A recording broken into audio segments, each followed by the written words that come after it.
This is the FLA Trash Talker Podcast with JG, Toby, Wally, and Keith. The following program is four guys talking shit about the happenings in the world. The show is meant to be comedic and informative. The opinions on this podcast is for entertainment purposes only and do not reflect the beliefs or opinions of the cast, their peers, friends, family, or co-workers. This show may contain strong and crude language for the sake of entertainment. If you are under 18, please get permission from your parents to watch and listen. If you are offended by the contents of this podcast, please do not watch or listen. You can follow us on YouTube and Instagram. Make sure to like, subscribe, and hit that notification button. Please do not sue us or fire us. And now, it's time for the show. That's right, it is time for the show, and we are the FLA Trash Talkers.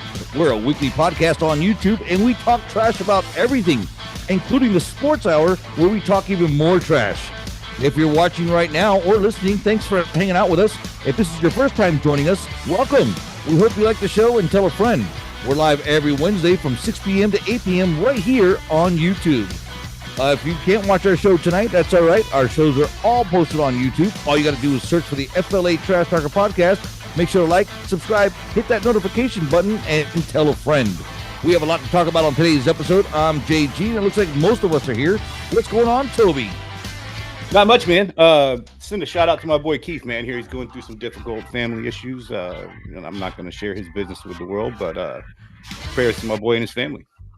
Yes, sir. What's going on, Wally? Not much, man. Ready to get into the show. And yeah, we missed you, Keith, man. Hope everything turns out all right, man. Hope everything's good. Yeah, absolutely, Keith. You're definitely going to be missed on today's episode. Hope all is well with your family, and hopefully you'll be back on with us next week. All right, let's get into it. Let's get the show started, boys. What's your thoughts about having somebody near you talking on the phone with their speaker on, like speakerphone, and they're just having a straight out conversation right there for everybody to hear? I think the shit's rude, man. I've always thought it was rude. And now with the way people do it with the speaker on and you hear all of it going on, especially like it's one thing. It's almost worse when it's business, right? When it's a business call, it seems even somehow ruder to me. Like you should go somewhere and talk privately about your business right in the corner over there without the speaker being on. It annoys me more when it's a business situation because it seems like you're trying to look like a baller. Does that make sense? That does make sense. I just don't like it. So I took a couple days off. I the wife and I got a hotel, and I was sitting on the bench out there in the lobby, enjoying a cup of coffee, enjoying walking around, just looking around, and this girl comes up and sits literally right next to me on the bench. She has her phone to her ear. She stops for a second. She puts it on speakerphone, starts having a full out conversation back and forth with this other person on speakerphone while she's playing a game. She took her off of a regular phone to speakerphone so she can play a game. And I had to sit there and listen to the whole thing. Not a care in the world that I was sitting there, not a care in the world those other people around. That annoyed the crap out of me. That's extra rude. That's extra rude because she's fucking up your whole motif you got going there, bro. You're sipping on your coffee. You're on vacation. Minding my own business. You're trying to decompress from the hectic struggles of the business that you have to run all the time. You're on vacation and you got to listen to this little dumb bitch and her fucking conversation and her fucking Candy Crush. That's some bullshit. That annoyed the absolute crap out of me. And sometimes I wish they can just take the speakerphone feature off the phone. I really do. I mean, it's cool in some scenarios, but now the way it's being used, I think there should be a way to be like, all right, we're going to end this thing. No more speakerphone. What do you guys think about that? Back in the day, man, someone would have sat on that bench and you could have told them all of your life stories about meeting the president and drinking Dr. Peppers and going to war with Bubba. But nowadays it's just somebody on their fucking phone. It's sad. It's just somebody on their phone having a meaningless conversation. It's just two kids talking about who knows what. The thing that's the worst though is that she is so deluded, like in her own mind, that's where she lives. She doesn't understand the space around her to where she even had a thought that was rude or annoying or disrespectful. Yeah, That's the thing. They don't even think about it. They don't care about how the person next to me is going to feel about listening to my conversation and if it bothers them. They No, are so in their own world that it's fuck everybody, and I don't give a fuck how you feel. I'm doing what I want to do, and there's no thought process when it comes to that, man. they're We self-absorbed. yeah, I mean, so Like it's she could have picked so many different places to go and do that, but she did it exactly where you were sitting, and she made it to where you were the one that had to make a choice because she didn't even give a fuck. Yeah, so self-absorbed, didn't give a crap. I guarantee you, Wally, you're absolutely right. Didn't even realize that she was being rude. Like this is like her normal everyday thing. She didn't realize she was being rude. So now, Toby, to your point, I had to make a decision. I had to get up and move to another area of the lobby because I was like, this is ridiculous. And I had a great view of what I was looking at. You know what I mean? It was like a perfect morning, not a cloud in the sky, looking out the big window in the lobby. It was amazing. Now I had to move to another part of the lobby where now it's not as cool anymore. Yeah, now you were looking at an elevator, getting the COVID wafting out of the elevator doors. A bunch of fat people walking out of the elevators. I don't want to see that. Do you even think she took the time to think that what she was doing is the reason why you got up? No. I don't even think she even realized that I got up and walked away. That's how bad it is. That's what this generation is. They're all self-absorbed. The world revolves around them. They don't give a crap about anybody or anything that's happening around them. That's just the way this world is. And it sucks. That's my opinion. Well, you see it every day. But yeah. Oh yeah, absolutely. So I want to talk about this really interesting thing that came out of USA Today. It is a robot, a humanoid that is on sale for $20,000. It's created by a company called 1X, an artificial intelligence and robotic company based in California. They built a robot, a humanoid, 2 legs, 2 arms, a head, a torso. It comes to your house. You $500 a month until paid off. And this thing does your laundry, folds your clothes, helps you with the take the laundry out of the dryer, helps you bring in the groceries. It has conversations with you. It will, like if you're home alone, or it will have a conversation. It's self-learning, kind of like Cybernet. It's self-learning. It will immigrate. It will tell you immigration is the best thing. Open borders is what needs to happen. It's going to brainwash you, man. Fuck. Is that where we're going to? I mean, we keep saying it. I guess that's where we're going to. We're man. Here. We're here. It says here on the article, you can pre-order your Neo robot. I went on the website. Oh, so you did see it. After I told you, yeah, you can change the color. You can change the color of it. You can. There's a $499 plan that you can sign up for. Yep. It tells you pretty much everything about the fucking robot, man. I don't know, man. This is like so you're saying color. You're talking about like a spectrum of color. You could make it like royal blue. You're not talking about like a black or white person. Like you're talking about.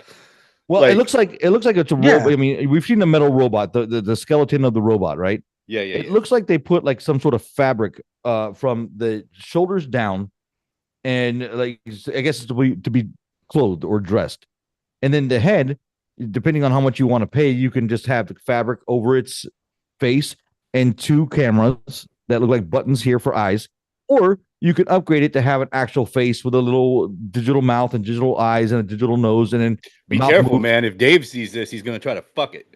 Yeah, he will. We talked about his affinity for Rosie the robot.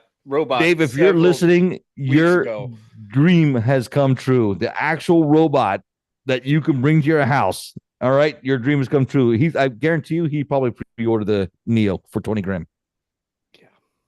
I don't know. I'm not a fan. I'm not going to have a robot running around my house. I don't know about you guys. I mean, my wife wants one because it helps her clean the house around. But I'll say, all right, to avoid a robot, I'll help you clean around the house. But do you guys want a robot walking around your house like that, I don't know. having Dude, conversations? have we talking about how this is how they learn and how they take over the fucking world and how This like it is a self-learning robot and self-correcting. So if it makes a mistake, it spills your glass we of milk, already it have will self-correct. we have Chat GBT where we give them all kinds of information. We have other things that we have them look up certain things or tell us how to do certain things. And now you're giving a robot to walk around and learn and then probably be able to communicate with the other robots. And there's some kind of main fucking mainframe, whatever that's There- controlling all these fuckers. And then next thing you know, they take over everything, man. Like, haven't we seen the fucking movie? Yeah, I know. Jesus I mean, it's like Christ. nobody sees like the movie. It's like What the hell's going on? Dinosaurs. That nobody's seen Jurassic Park, and they're trying to bring back dinosaurs. Fuck, iRobot. I Robot. It was the one with Megan Fox. I'm trying to find that one up here. Where she is a robot, and she is connected to a mainframe, and then she sends all the information. And when they try to kill her, all her information's already been uploaded to fucking the mainframe, Terminator. and then it gets turned into the next robot. The All that fucking information. Matrix. I mean, hello. Have you seen? Did you see the conspiracy that the Matrix is a prequel to the Terminator, where that lady said that she's the one that created the whole thing? Did you Other see way that around. interview? It would be the other way around, wouldn't it? Right, it would be the other way around. But the lady, Yeah. this lady created the whole thing. That the Matrix is what happens after Skynet has taken over and everything's all in the computer. You're Well, just that jives. hooked up. Yeah, That's that what- I mean, it makes sense. I mean, Yeah. technology progresses. Yeah, and that's We're just- the way we're We going. just we just become fucking Duracell batteries, and we're just energizing the Chop it damn chop. robots. Mhm. Exactly. I read an article. I mean, it was Swimming in quick. some fucking liquid, man. All bald and have no fucking hair with tubes pumping out of our fucking bodies. Not knowing Well- for well- sure if it tastes like steak or not, Exactly, or like, if it's computer is that generated real? flavor. Yeah, your whole mind, you're just thinking, hey, man, I'm just living in this fucking world, dude. Like, yeah. Wally, I don't know what you're gonna do with all that hair if they have to shave it off. Are you gonna be able to survive, or are you gonna I don't have hair. an image? Like you're just gonna be floating in some liquid, but No, in the Matrix, he'll have the hair. He'll have the. I'll have have the it hair. Yeah. Yeah, and They'll have their. Would you But be my younger? Would you actual be body- younger? You and me will have hair in the Matrix, motherfucker. What are you talking? I will have hair. Okay, I will have hair. you hope so. I will have hair. But would you be buff? Would you be buff and like this hot guy? Like if you can build your own Matrix body to go into the computer, even though you're floating around all fat with no hair in the liquid, but your computer self, what would you make yourself like? Well, Amazing? you would think you would, but do you remember the movie Vanilla Sky? Where Yes, Tom yeah. Cruise Tom made Cruise. him relive the shitty fucking shit over and over again, like in a loop. Yeah, where he yeah. had to be all fucked up. Yeah. So you would think, but You would maybe think. not. I don't know. Dude, but if you had the option to create your own avatar, wouldn't you make yourself the one that's the better looking guy, the Thor, I guess, for lack of better, I don't know who else is out there, or would you just tweak yourself up? Give yourself the abs, the chest, the biceps, take out Wouldn't some of you? that gray, Wally. Well, of course. I mean, if you have an opportunity to build your own person, I mean, yeah, of course. But that's where you would notice the flaw in the Matrix, though, when you were in it, because you would realize that there's no ugly people, and you'd be like, something's fucked up. Yeah, but that's how it was in the 70s and 60s and well, before the 2000s. No, there was ugly motherfuckers all over the place, bro. I don't Well, know. I'm gonna be honest with you. They were a lot skinnier. I will. Yes, they were healthier, that but is they for had sure. some fucked up Yeah, there was a lot faces of still. cocaine Okay, going but- on back then too. Yeah. So, but Yeah, um, I think food's a little different too. to go back to Toby's point where everybody is amazing, right? I don't see that to be a bad idea because, kind of seems to me that lately, and perhaps as our generation or the generation that we're living in, everybody's seems to be gotten hit with the ugly stick around here. So it'd be nice to see some nice people walking around. You know what I mean? That would be a nice thing to see. I It's a don't nice know eye where you're candy. hanging out at, to be honest with you, but sorry about that. But Where are all the good people at? Tell me. What do you mean? I'm going to the wrong place. I live in Florida, dog. They're everywhere. Maybe on the beach. We're not in I don't know. Maybe I'm just going to the wrong places. I see a lot of ugly. I mean, if you're going to Disney now, if you're hanging out at Disney, yeah, they are some ugly motherfuckers. I'll say that. The ratio those people- changes when you walk in Disney. They say it's the happiest place on earth. I think it might be the nappiest place on earth. Everybody smells. Everybody smells there. Well, they're just different. I mean, they're just different people, man. Like, I'm sorry, People that go to Disney World don't think they need to take a shower before they go to the park, or don't feel they need to put on any deodorant before they go to the park. That's French people. Well, I think this may be the everybody. later in the day thing that you're thinking of. This might be like a 2:30, 3 o'clock odor. Probably I not like a don't know, 9 man. a.m. odor. Sometimes it just smells. It's just like you're walking in and you just hit with a But let me ask you this. bomb of stink. Driving on I-4, I know you guys see this all the time. People with like Magic Kingdom license plates and all the stickers on the back of the family. Yeah, I with the see that. Magic Kingdom, Mhm. and all that shit on the fucking minivan. Give me a ratio on how many of those people are attractive. Because I hate to say it, bro, but I'm thinking it's like And a driving 1 in Prius 10. is Yeah, it's like a You're 1 in driving- 10. It's a low rate, Yeah. 10%. Yeah. Yeah. I would tend to agree to that. There ain't many. I'm hoping that some of our fans that are watching us right now are not upset with us, but yes, I agree. Maybe they're in the 10% though. Hey guys, don't get Perhaps, upset. yeah. Don't be upset. Don't shoot us hate emails yet. That Let us puts get you through in the conversation 90th first. percentile. I don't know. Well, I don't even understand how we got from robots to the way people smell at Disney World, but hey, that's just a fact of life. We got robots and stinky people at Disney World. What are we going to do about it, right? Maybe. Well, robots just took away the that maid company. Which right? company? Oh, like Mary Maids and shit. Yeah, Mary Maids, yeah, and yeah. there's another. Is it Mary Maids where you can go online and you can select a maid for like $10 a month to come clean your house? Shit. Yeah, but those are It's weird. not Those that are like low. It's a lot more than that. Oh, okay. Well, it's like $25 a month or some crazy shit like that. You're like, what? and a really? robot comes and cleans your house? No, it's a fucking woman. But apparently now they're gonna start sending fucking robots. But I've seen those robots. Those are robots that are like little boxes and they have weird looking arms and they just and they're on like little wheels. This is a humanoid. Like That's what I'm in saying. Star Wars, humanoid. This They're thing is gonna getting- walk they're- around. It's C3PO. Those businesses that these women work for that go to people's houses and clean them are now going to be replaced by robots. Once again, it's another business going away from us, jobs opportunities for us to make a living that these robots are taking away from us. I have not fact checked this yet, but I did read a quick article this morning before we got started, or this afternoon before we got started. It said that Bill Gates is saying that in the next decade, humans will only work 2 days a week because robots will be doing everything else. I didn't fact check that. But it does make for an interesting conversation. No, there's select fields that obviously the human factor will decline significantly, but I think there's also other fields where there's just no way around it. Like I have to go out and manage the guys that I have to manage in my job, and those people presently are irreplaceable for at least the next 20 years, 25 maybe. Not well, I mean, did you even think 5 years ago you would have a robot that you could order that would walk inside your house? I didn't think that Yes, last and clean- week. No, Yeah, I thought come within, on, man. I thought a few years No. back. Yeah, dude. I've been looking ahead to this shit going on with AI and all that. Of course. Maybe in the last, I wouldn't say the last 5 years, maybe in the last year when AI started to, because let's face it, AI has just jumped just came at us hard. It was like, well, dude, no okay. AI. The best AI we had was Google, which worked 50% of the time. And then now all of a sudden you're just like, we just like run to AI. Think about the early 1900s.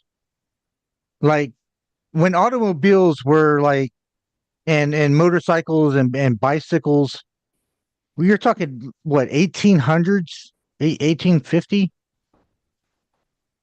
Okay. And think about 1850 years,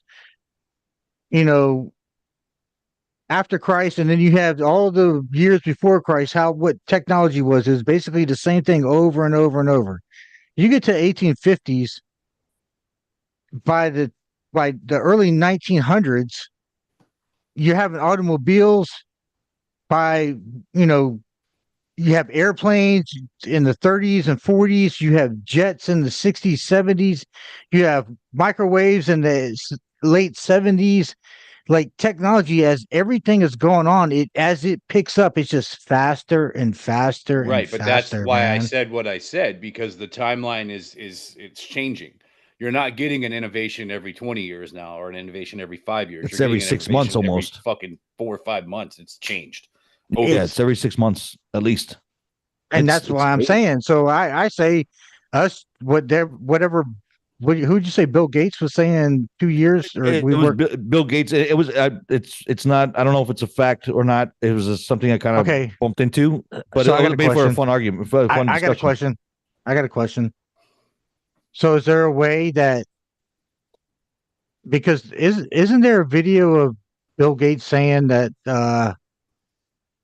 the way to thin out the population is through plagues and viruses, and that they are working on viruses now to inject people with.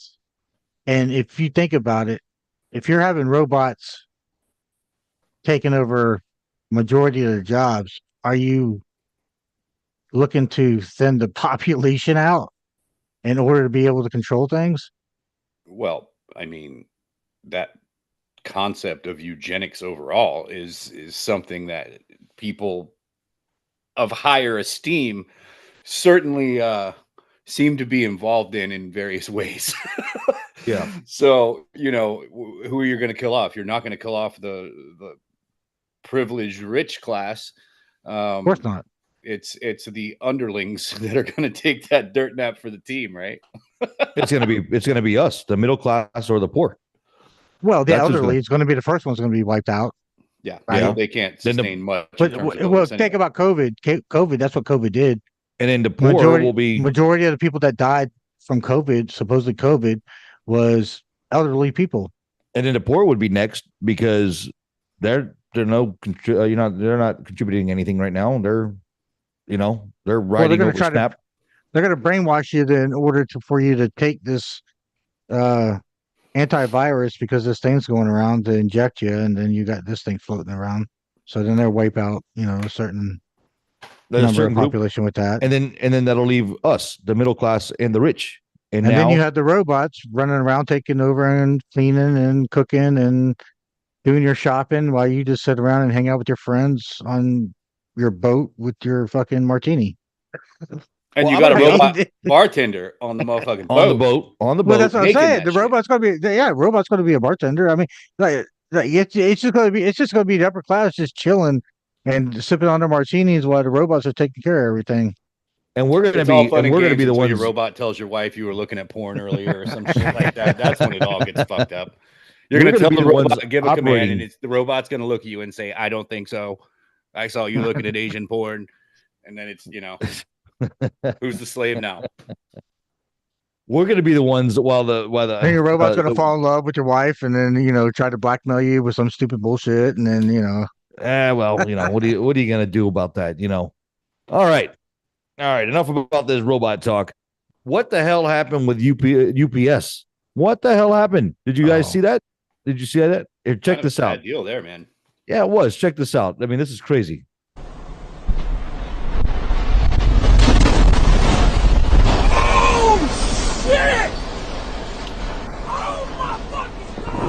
That sounded like me. That was so the plane came and almost cartwheeled into a truck yard or a trailer yard, right?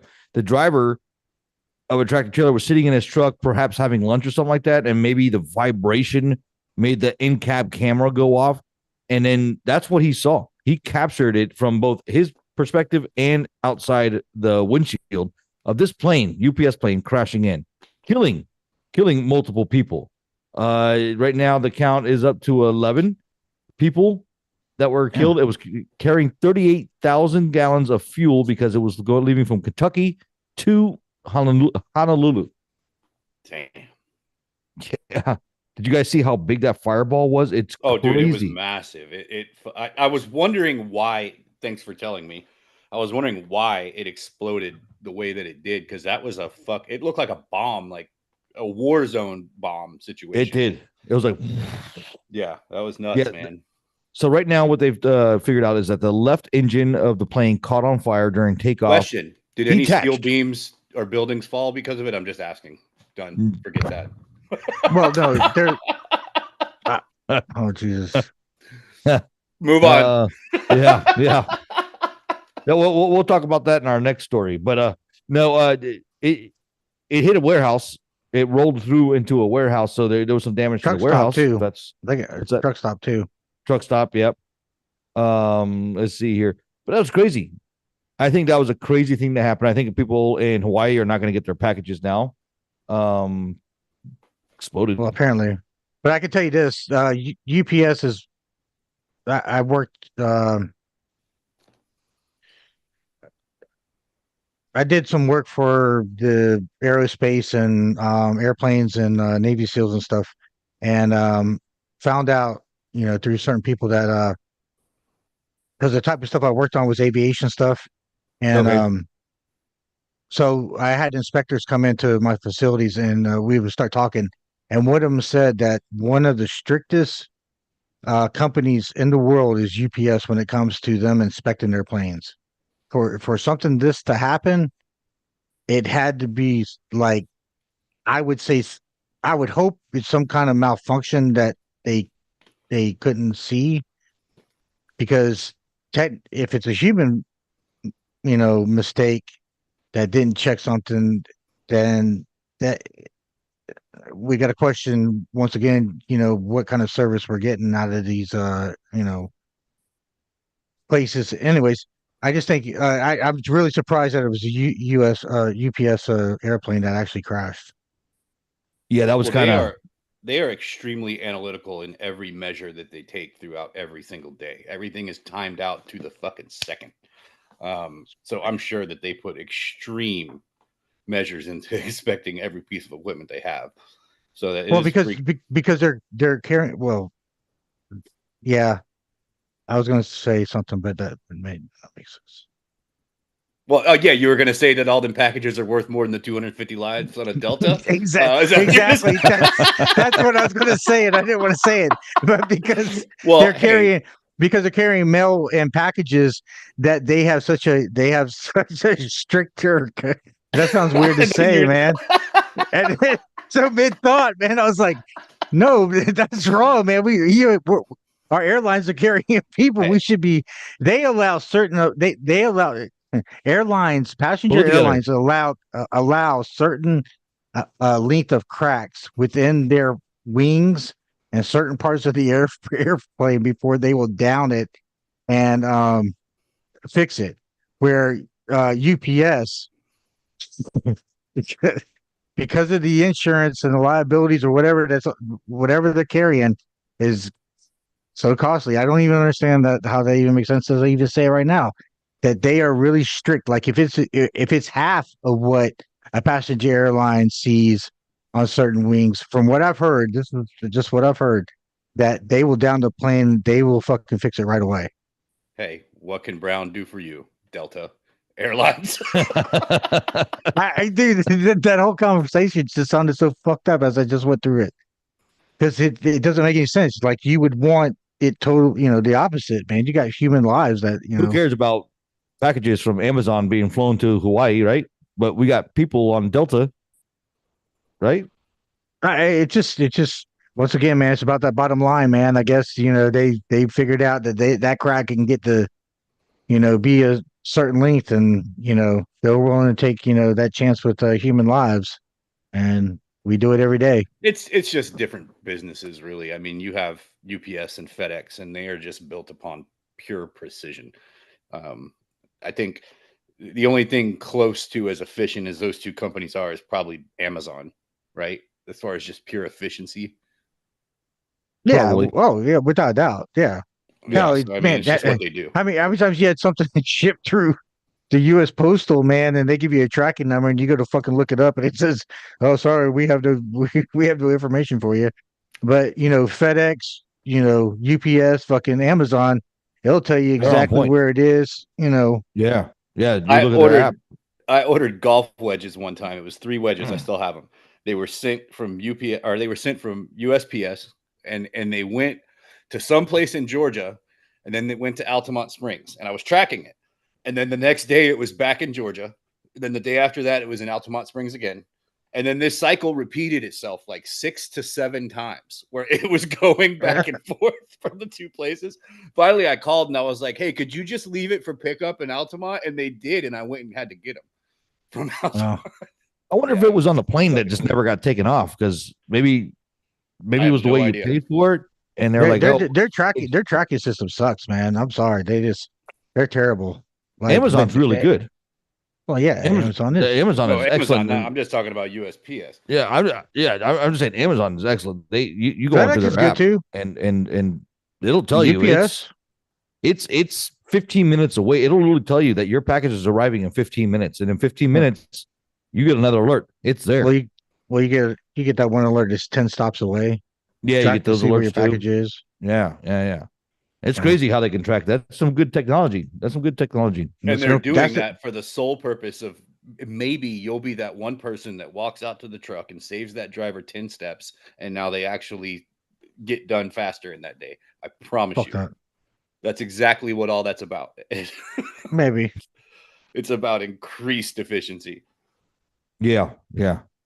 Well, man, my thoughts and prayers go out to all the guys out there in Kentucky that lost their lives in UPS, man. That's crazy. Hopefully they can figure out what happened and make sure it doesn't happen again, right? Speaking of airlines, have you guys, we're on day 36 of our government shutdown. This has been the longest shutdown in U.S. history.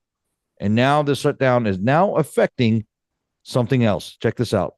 Have you with us here on a very busy Tuesday night. We begin tonight with the breaking news. Air traffic control in multiple cities now being affected by this government shutdown. Newark to Nashville, Dallas to Chicago, all among the towers and facilities now affected. More air traffic controllers who are working without pay, calling in sick. And as we come on tonight, the FAA now warning of staffing issues in at least 8 major air traffic control facilities across the country. Nashville's tower, for one, has extremely limited staff, so some of its traffic, passenger planes coming in, are now being handled by controllers in Memphis.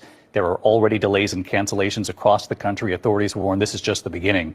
In fact, overnight, the airport in Burbank, California, forced to close its tower for nearly 6 hours because it had no staff. Controllers in San Diego taking over. The government shutdown with no end in sight, and those air traffic controllers, of course, are tasked with keeping our passenger planes taking off and landing safe. ABC. Oh, what did I do here? We couldn't. Hey, I wanted to finish playing that because the guy that I went to, we did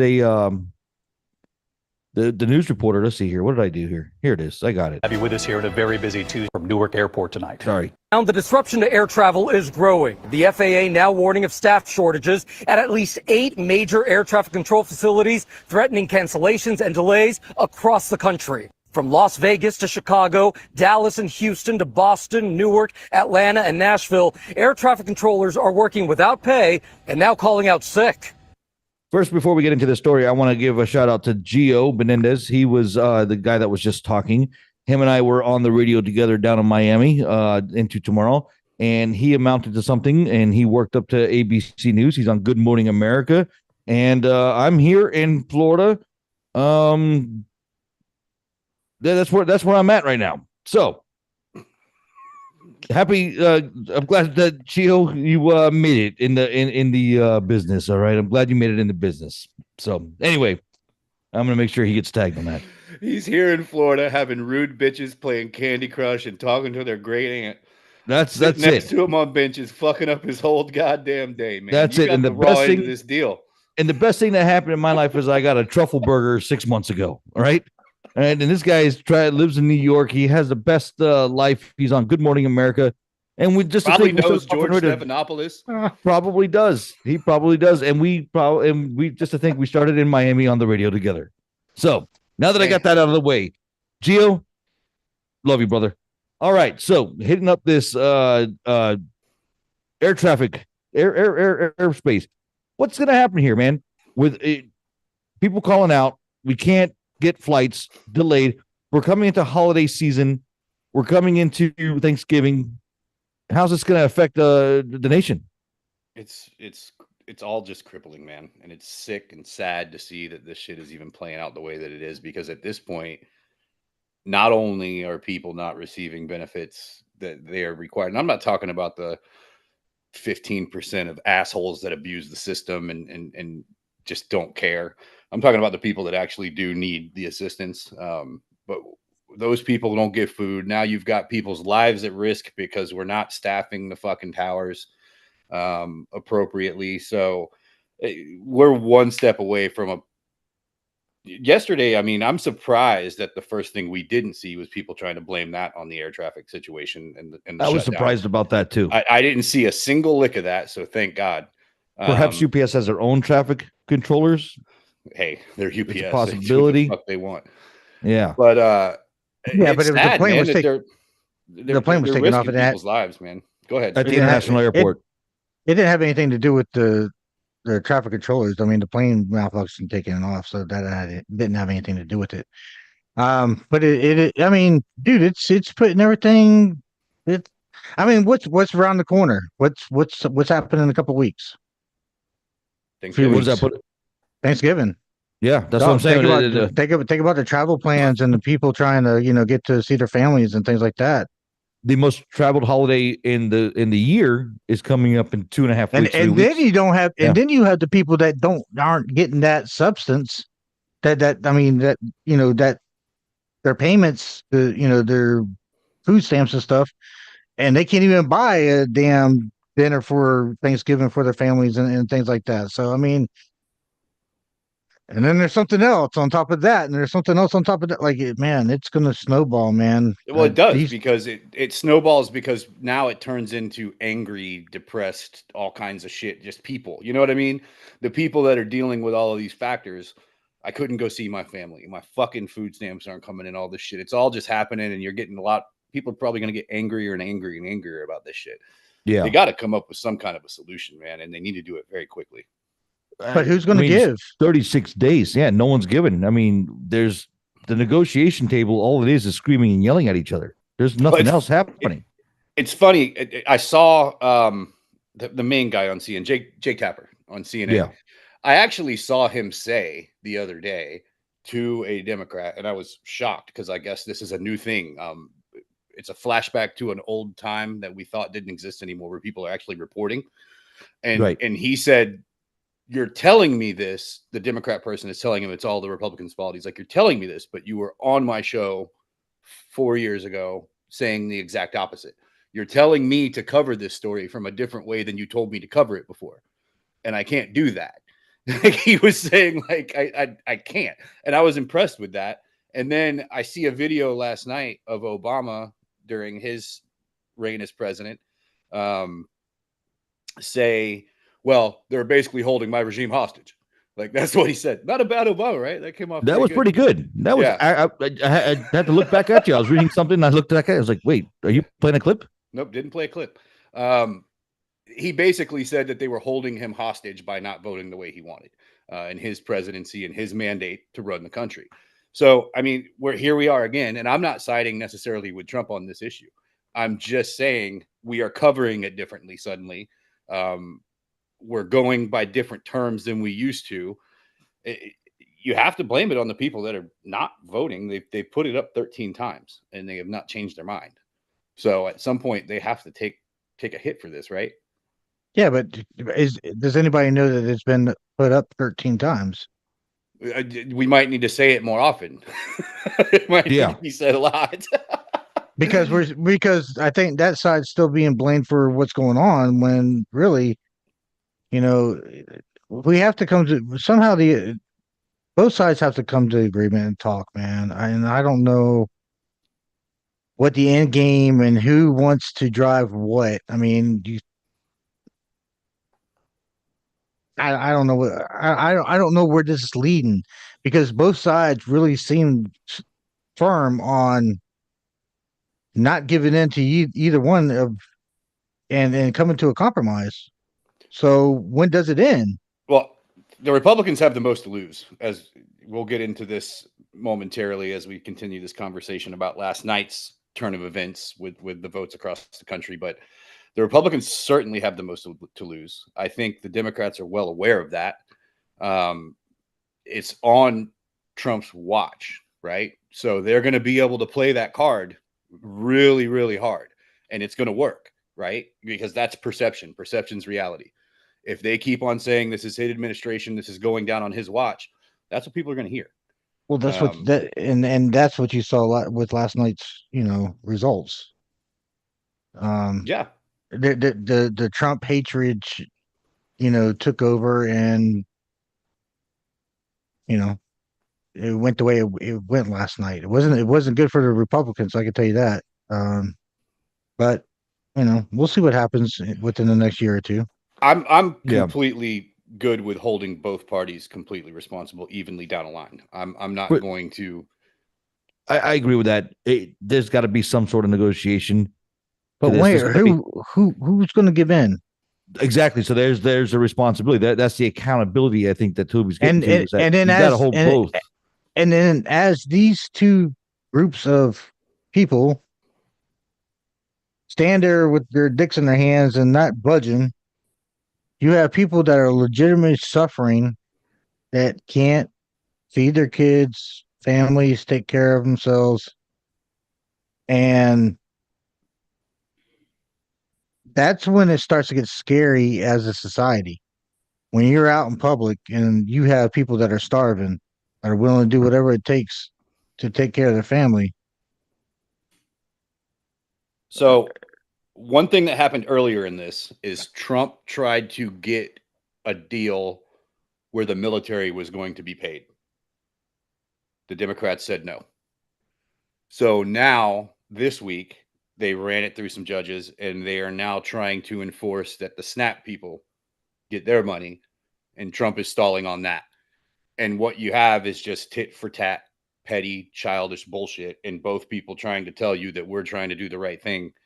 But when people are going hungry and airplanes are going to start falling out of the fucking sky, I'm not sure any of you are making a valid point. I agree. I don't see the win here. How long is this going to go on for? But the problem is that this kind of reminds me of what happened in Katrina, not as a big scale, but nothing happened after the hurricane in New Orleans because everybody wanted to see the other politician fail. So this is on Trump's watch. So it's kind of the same thing. They want to see Trump fail. So they're not going to negotiate because now you're going to have a bunch of hungry people, and that's on Trump's watch. You're going to have planes flying out of the sky that's on Trump's watch. You're going to have riots, people fighting, people looting, people breaking into the Publix or liquor stores or whatever, all on Trump's watch. So is that what's happening here? Similar to case of what happened, why it took 12 days or however many days to get people, food and water in New Orleans? Only this time it's taken months and months. Well, remember the stain that put on Bush. I mean, it's stained the ever living. That once that happened, Bush wasn't cooked completely yet when that happened. But when that happened, he was fucking cooked. That was the end. And it looked from the media perspective and everything like it was all just Bush. No. What you're saying it is was correct. A lot of people. There was opposing sides playing bullshit games, letting people fucking suffer, and there it went. It didn't matter to them that people were suffering. It was about making Bush look bad. It's about making Trump look bad. It's about making Pelosi look bad. Not Pelosi. Whoever the Democratic Party look bad now. That's what it's all about. It's not about you, me. Oh no. Well, see, this is where it gets all fucked up because you have the right, and we talk about how we're going to fix things, what we're going to do, our plan, how we're going to make a change. On the Democratic side, it's just hate. Trump is doing this. Trump is doing that. They don't like this. They don't like that. He's doing this. He's doing that. But they don't ever talk about how they're actually going to change anything. They don't ever. There is no plan. That when they're out there talking, it's all about Trump's a Nazi. It's just a hate game. And then once again, man, it goes back to 2020, man. I keep going back to it. 2020, man. They put us in our houses, man. They hypnotize us with these fucking phones and these fucking TVs and these fucking articles and all these fucking TikTok bullshit. And you had the same thing, and they're brainwashing these people, and that's all you hear. They're the loudest motherfuckers, man. They're the loudest motherfuckers, and that's all you hear. And then that's the result that I feel like you got, last night, man. Yep. I just and it's the younger people that are on social media that see these videos and man, this Well- shit that's gonna happen in New York. Man, I don't even- I was about to say, with 15 minutes left before we move on, let's get into the election of last night.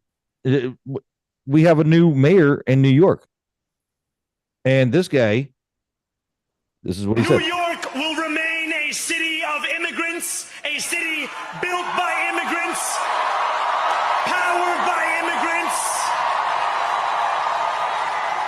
And as of tonight, China has infiltrated us.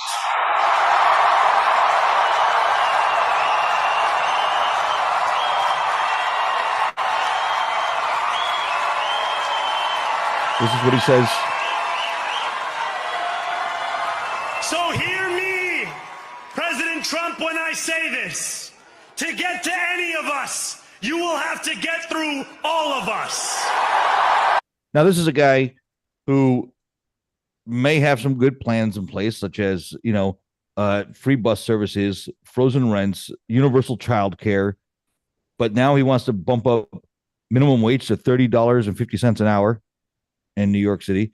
He wants to get rid of the 911 call center and put in just a regular old call center. He wants to defund the police. I mean, this is the guy that we chose, or He's also gonna attack billionaires. He's gonna attack- He's gonna attack corporate corporate companies in New York City. How are free buses and all this shit gonna be paid? this is what, believe it or not, I- this is what Charlie Kirk had to say about it. And he mentioned this before his assassination. Okay, everybody. Zoran Mamdani, a radical socialist, is poised to win the Democrat primary in New York and become the likely next mayor of New York City. He wants to send social workers to crime instead of police officers. He's super weak on crime, which will make New York a very dangerous city, even more dangerous than it is right now. He wants the city to take over grocery stores, which is such an asinine, lunatic, insane idea. It's hard to even put it into words. More than anything else, though, he is a resentment-driven candidate who is going to try to promise the world utopia, and the result will be higher taxes, more dangerous cities, successful people will leave. Be careful what you vote for. Be careful what you wish for, because New York City has already been going down the toilet, and this guy will give it a push right off the cliff. Yep, that was Charlie Kirk's take on it a couple months ago. Thought that was interesting. Now, and also on top of that, a lot of people are not liking this decision. 50 Cent posted on social media, RIP New York City from 1962, died in 2025. The Jewish fire commissioner, FDNY fire commissioner, resigned the day after he won the election. The Knicks are doing a cease and desist on the mayor, Mandani, because he's using a very similar logo to what the Knicks logo is. The Texas governor warned New Yorkers fleeing from Texas because they voted this guy in. They will be tariffed moving into the state of Texas. There's a whole wave of expected millions and millions of people moving here to Florida and clogging up our roads and taking our houses and taking our jobs here because of this guy that's in New York City, the mayor. Take it away, boys. I mean, one thing that's almost for sure is you'll see an early exodus of certain businesses, certain institutions. You'll have a lot of people sell their home, move south, presumably, maybe in Connecticut, places like that. You're going to have a lot of that. Now, the volume and amount of that will determine how quickly this all goes downhill. So if it's not as bad as I think it is, there's going to be a lot of it regardless. But if it's not as bad as I think it is, he might have time to get some good momentum going. but I don't see this ending well. His speech that he gave, the immigrant speech, was interesting because all I could think of was places like England, the UK, what's going on there, what's going on in Ireland, where, look, I got no issue, no quarrel with the Muslim folks, all good people to me as far as I'm concerned, but there's some serious issues going on there where those places don't feel Irish or British anymore in a lot of scenarios. It's If happening that in England happens, for sure. Yeah. I mean, Times Square. there's places here. What? Michigan. Yeah, with Dearborn, Mhm. Michigan, which is essentially an all Muslim community at this point. Mhm. It's a dangerous road, man. And if that's the game he's playing, which I'm not sure if he is or not, but if that's the game that he ends up playing, New York will be cooked. As we know it, it will no longer be the city, the Big Apple. They're already saying that's what it is. Just I saw as of last night, Times Square was taken over. I saw And something with the ISIS was backing him. Like, who knows if that's so- real or not? That's one of them deals. Yeah, who knows? You know. I mean, there's allegations that he was taking pictures a few years ago with people who threatened to bomb New York or take down No, planes. it was one of the actual people who helped Oh, plan so you know what I'm talking about. the original Yeah, the bombing of the World Trade, the one where the thing was underneath it and it blew up. Yeah. One of the Parking garage. conspirators, he was taking a picture with him not long ago either. It was within a Right. few weeks. It's problematic if that's the way that it ends up going there. This is this. I mean, Well, think about, dude. If you think about it, man, what a perfect way to actually take it over. Like, so you bombed it back in 2001. You so 95 is when we're talking about the parking garage, right? 94, 95, I think it was 91. 93. 93. I think so. Then 2001, they bomb. You know, they run the planes into the towers. Okay. In 2025, and now they infiltrated it through the government, and they have somebody as a leader. It's interesting. I'm not saying that is 100% how it's going to go, but if New York within a few years becomes a place that is even 30-40% Muslim, you're going to have to say, "Oh shit, that happened." I'm dead in 30 days. You know what I just said, but got me killed.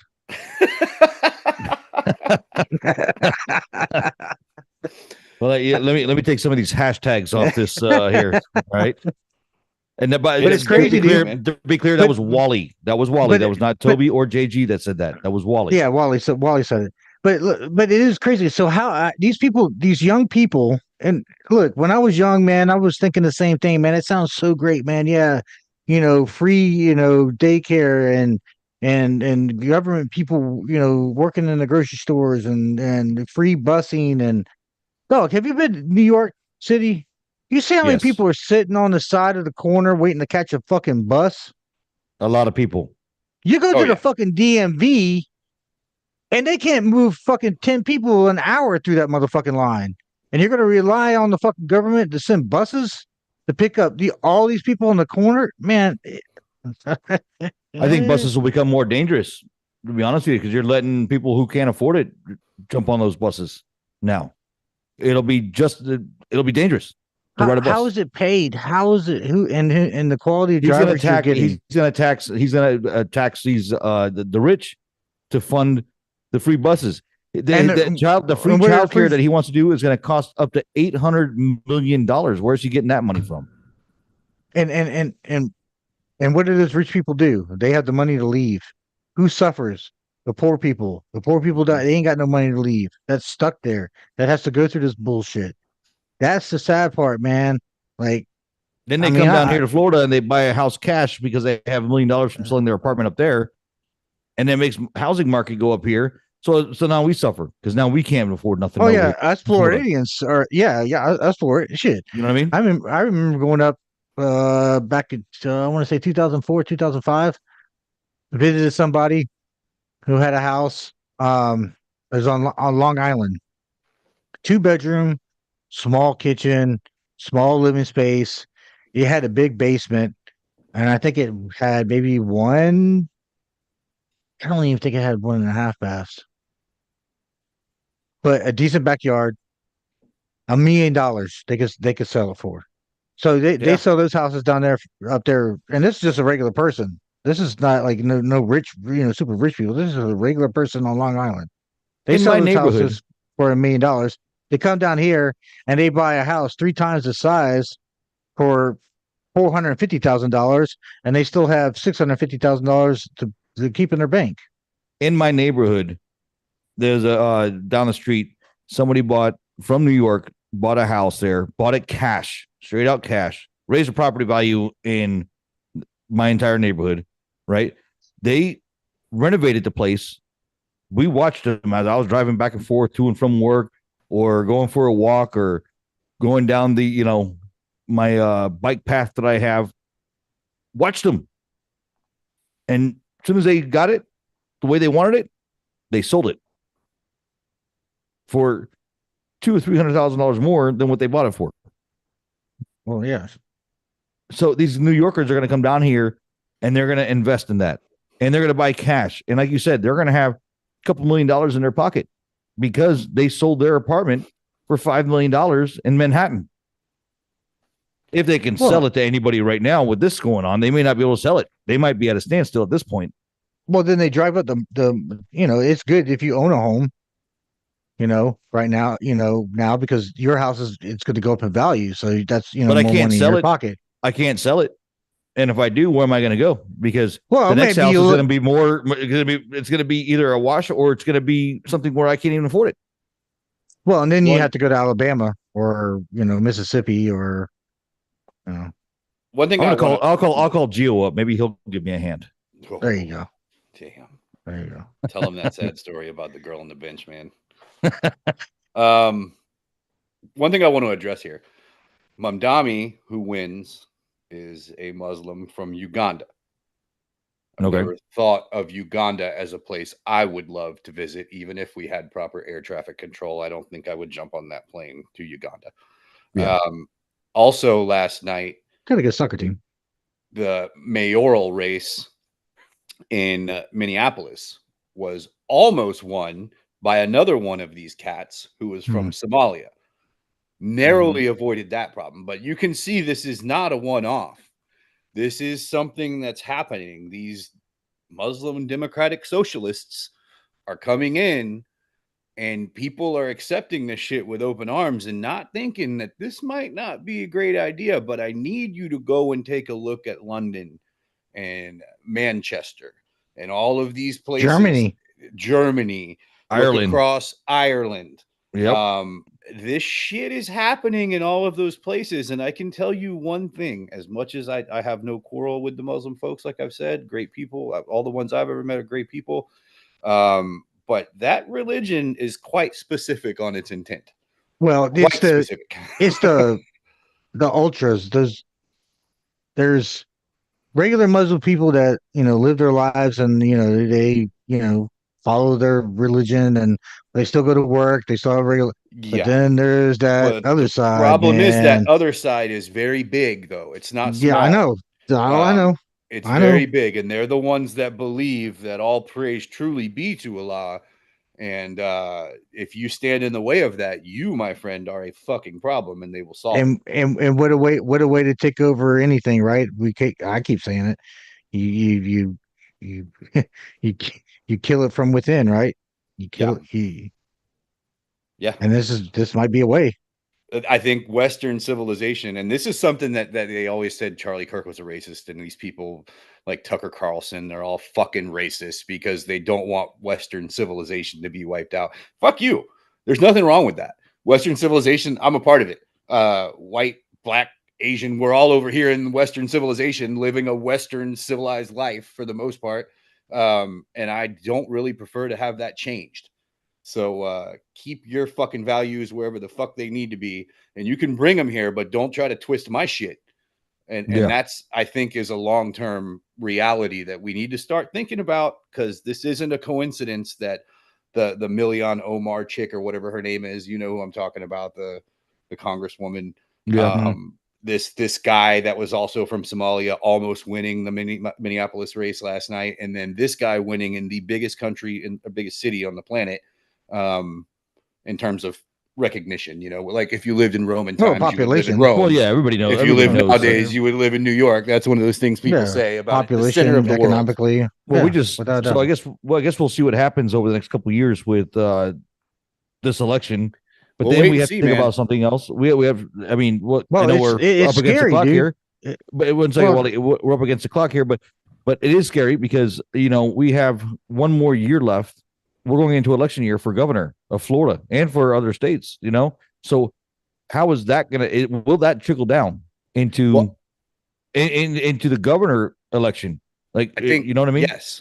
I think that the success rate that they had in the last 24 hours is going to spur more people. Everything creates copycats. Those people were very successful getting their message across. So I don't think we're done hearing it in other places. The only thing, so. I mean, it sucks to say you would hope he fails, right? But if he's successful, what does that bring with it is the question. And if he is successful, I think we're going to start seeing this trickle to every part of the country. Agreed. Agreed. Well, if it's successful, then it's successful. If he's able to figure out how to pay. Well, it depends on how success is measured, right? Right. What is success in this situation? What is success? You tell me. Let's say he uplifts a lot of people from poverty, right? That would be considered successful. But then on the flip side of it, if the place is all of a sudden 44% Muslim and you're not allowed to walk down the street as a woman in a fucking skirt, is that successful? These are the questions New York, that I have to ask. Or is New York going to be a place that people want to go visit now because of exactly what you just said there, Toby? Yeah, if it goes that direction, it remains to be seen if this is going to change the population of New York City. If it does, the way places like Dearborn, which isn't that Omar chick representative of that exact place?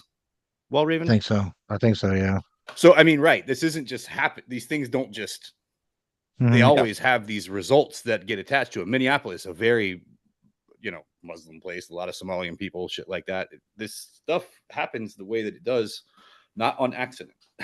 No, and I guess we're just going to have to see over the next couple of years what impact this had on the U.S., on people, and where it's going to take us over the next couple of years. I still don't think I don't even think we still finished the real conversation about when does the government shutdown actually end. I don't think you can extend this a few minutes, JG, because I'm good. I'm good with you can extend it, man. Don't feel like you're stepping on my toes about it.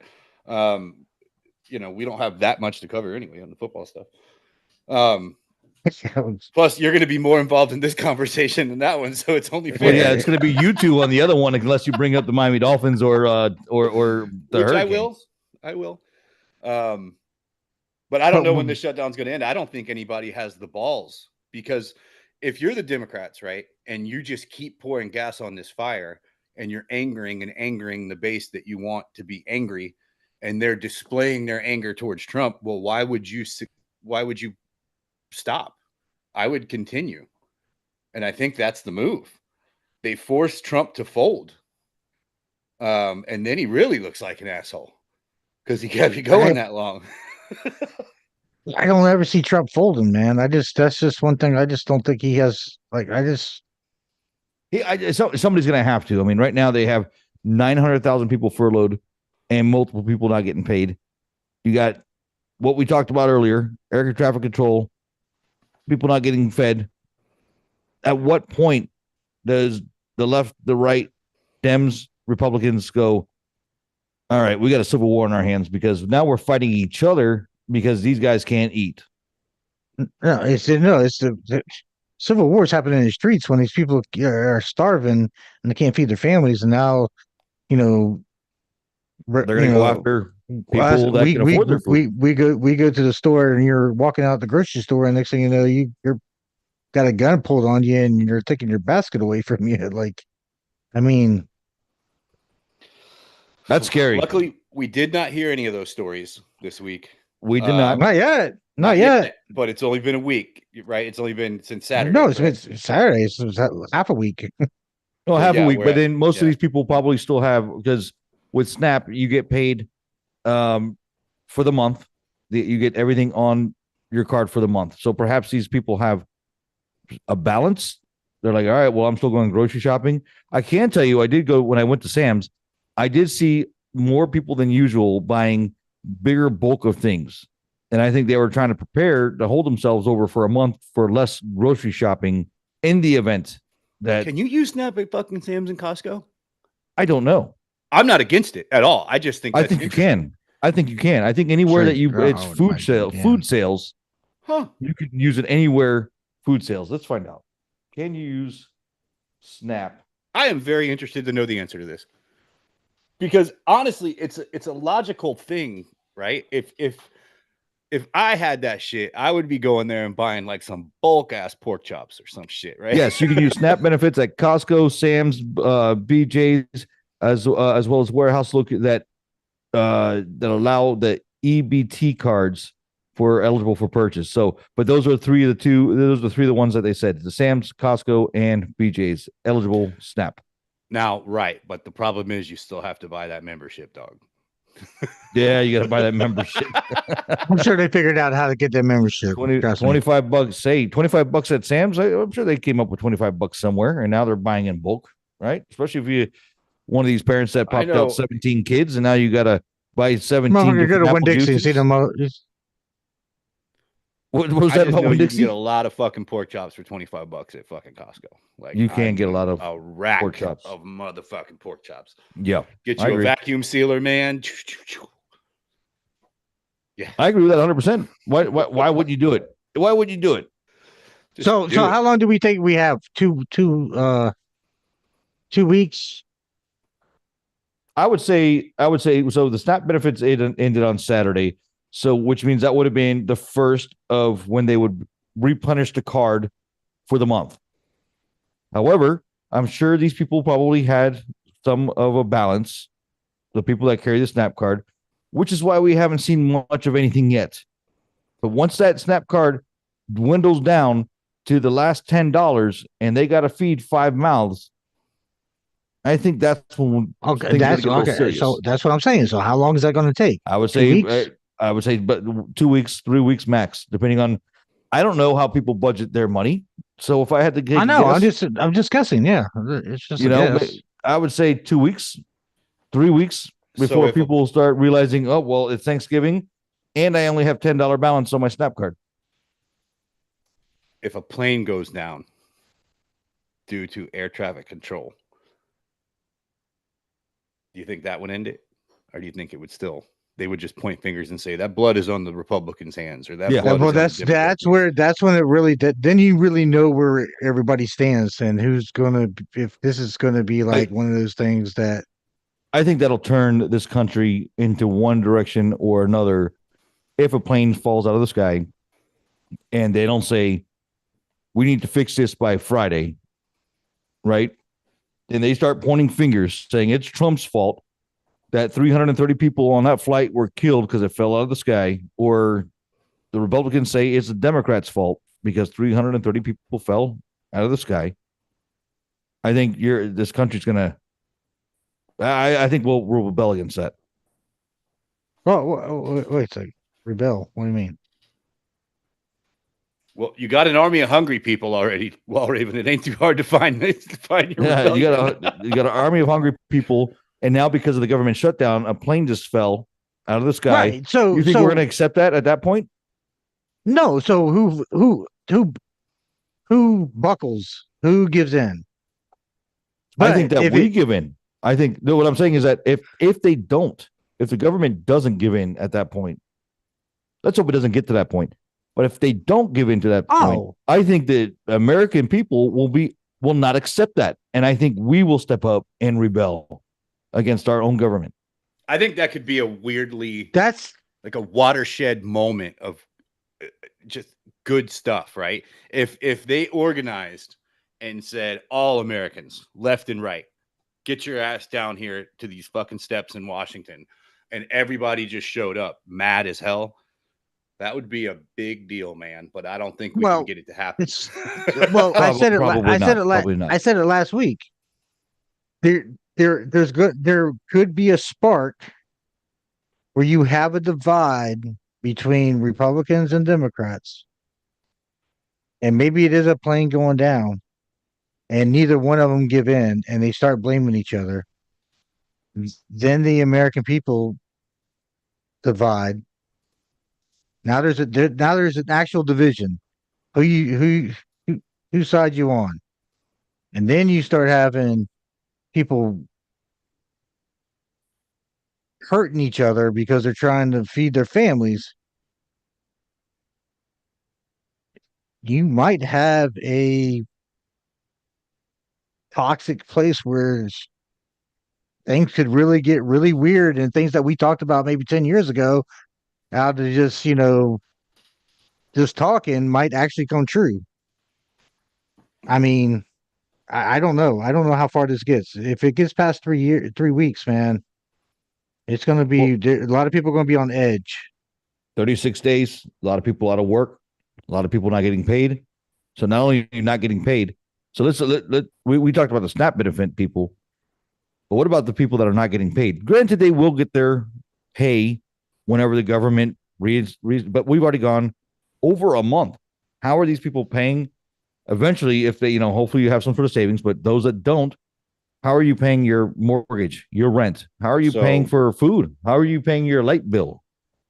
If we get to Thanksgiving, which is what, the 28th or something? The 20, 3 weeks. 27th.